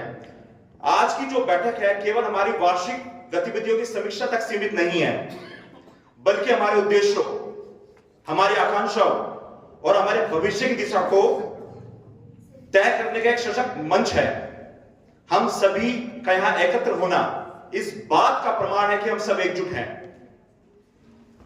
हमारी यूनियन का प्रत्येक सदस्य, चाहे वह किसी भी पद पर हो, किसी भी स्केल पे हो, हमारे साझा हितों, हमारे लक्ष्यों की प्राप्ति के लिए सदैव हमेशा हमारे साथ खड़ा हुआ है। हम सब जानते हैं कि बैंकिंग क्षेत्र की निरंतर प्रगति के लिए आवश्यक है कि हम एक मजबूत, समृद्ध और संवेदनशील संगठन के रूप में आगे बढ़ें, कार्य करें। इस प्रगति में प्रबंधन का सबसे बड़ा सहयोग रहता है, उनके साथ तालमेल का सबसे बड़ा सहयोग रहता है। गरिमापूर्ण और सार्थक संवाद हमारे सामूहिक प्रयास की और विकास की कुंजी है। हमें सदैव सकारात्मक सोच के साथ, प्रबंधन के साथ संवाद बनाए रखना चाहिए, ताकि हम एक दूसरे के दृष्टिकोण को समझते हुए एकीकृत दिशा में आगे बढ़ सकें। साथियों, जैसे कि आप जानते हैं, हमारे संगठन की एक महत्वपूर्ण जिम्मेदारी है SC ST OBC वर्ग के कल्याण और उत्थान से जुड़ी हुई है। यह केवल एक सामाजिक दायित्व नहीं है, बल्कि राष्ट्र निर्माण में हमारा सबसे बड़ा योगदान है। हमें यह सुनिश्चित करना होगा कि अवसरों की समानता, सम्मान और प्रगति का मार्ग समाज के हर वर्ग के लिए खुला रहे।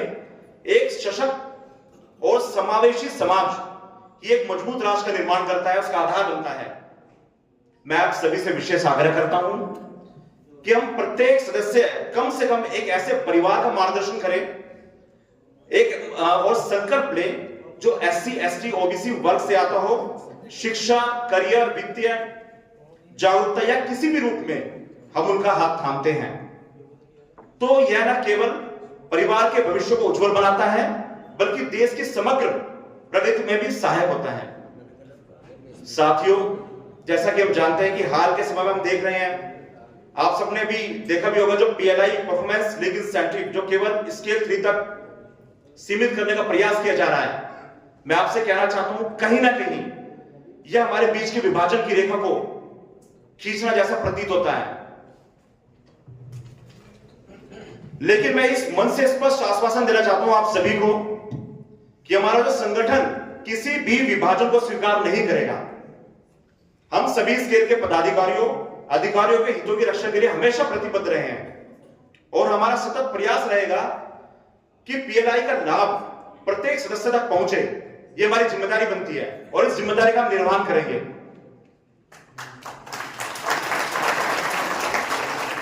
साथियों, जैसा जानते हो कि हमारी जो ताकत है हमारी एकता में निहित है।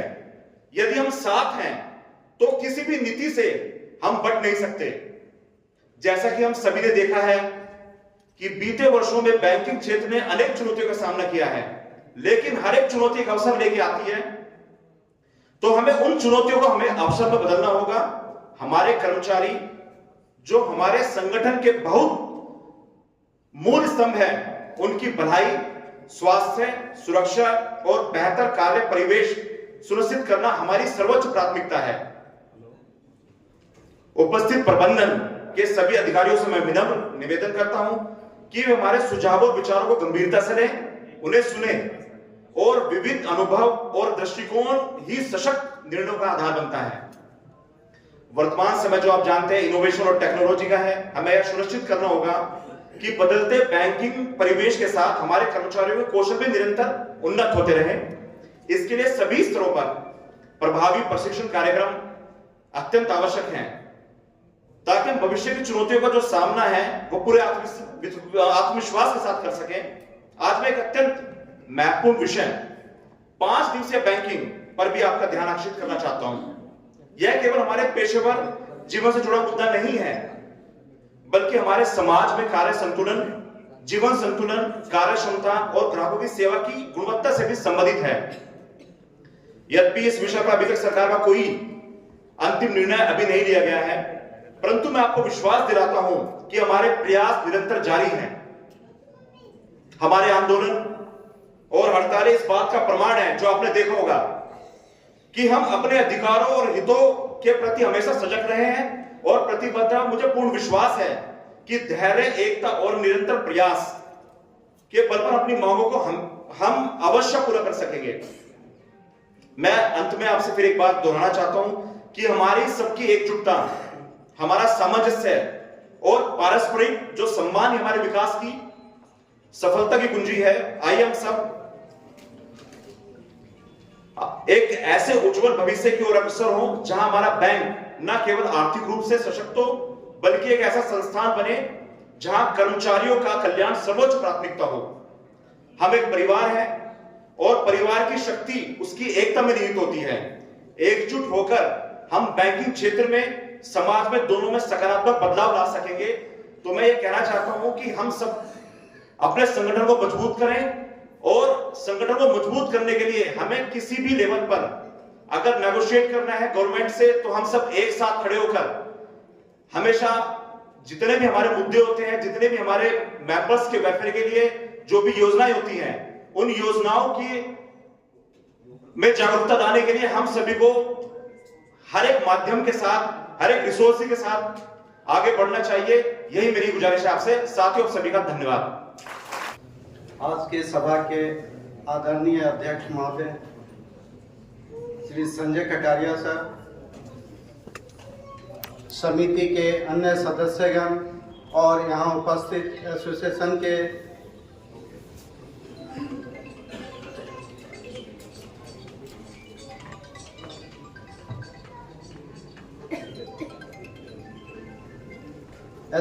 के सभी सम्मानित सदस्यों को मेरा सादर प्रणाम। मैं दयानंद यादव एसोसिएशन के कोषाध्यक्ष के रूप में आज की जनरल बॉडी मीटिंग में आप सभी को हार्दिक स्वागत करता हूं। साथियों, आज की बैठक का एक मुख्य उद्देश्य हमारे एसोसिएशन के पिछले 3 वित्तीय वर्षों के आय व्यय और खर्चों के हिसाब किताब को साझा करना और आपसी सहमति से उन्हें पास करना है। जैसा कि आप जानते हैं, पारदर्शिता हमारे काम करने का सबसे बड़ा आधार है। इसी को ध्यान में रखते हुए हमने फाइनेंशियल ईयर 23-24 और 24-25 की बैलेंस शीट आप सभी सदस्यों को पहले ही उपलब्ध करा दी गई है, ताकि आप उनका बारीकी से अध्ययन कर सके। मैं अपनी तरफ से और ऑडिटर्स की मदद से यह सुनिश्चित किया है कि पाई का हिसाब सही और स्पष्ट हो। यदि किसी सदस्य को किसी खर्च को लेकर कोई स्पष्टीकरण चाहिए तो मैं उसका जवाब देने के लिए तैयार हूं।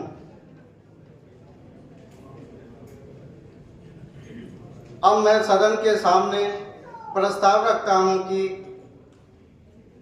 3 वर्षों का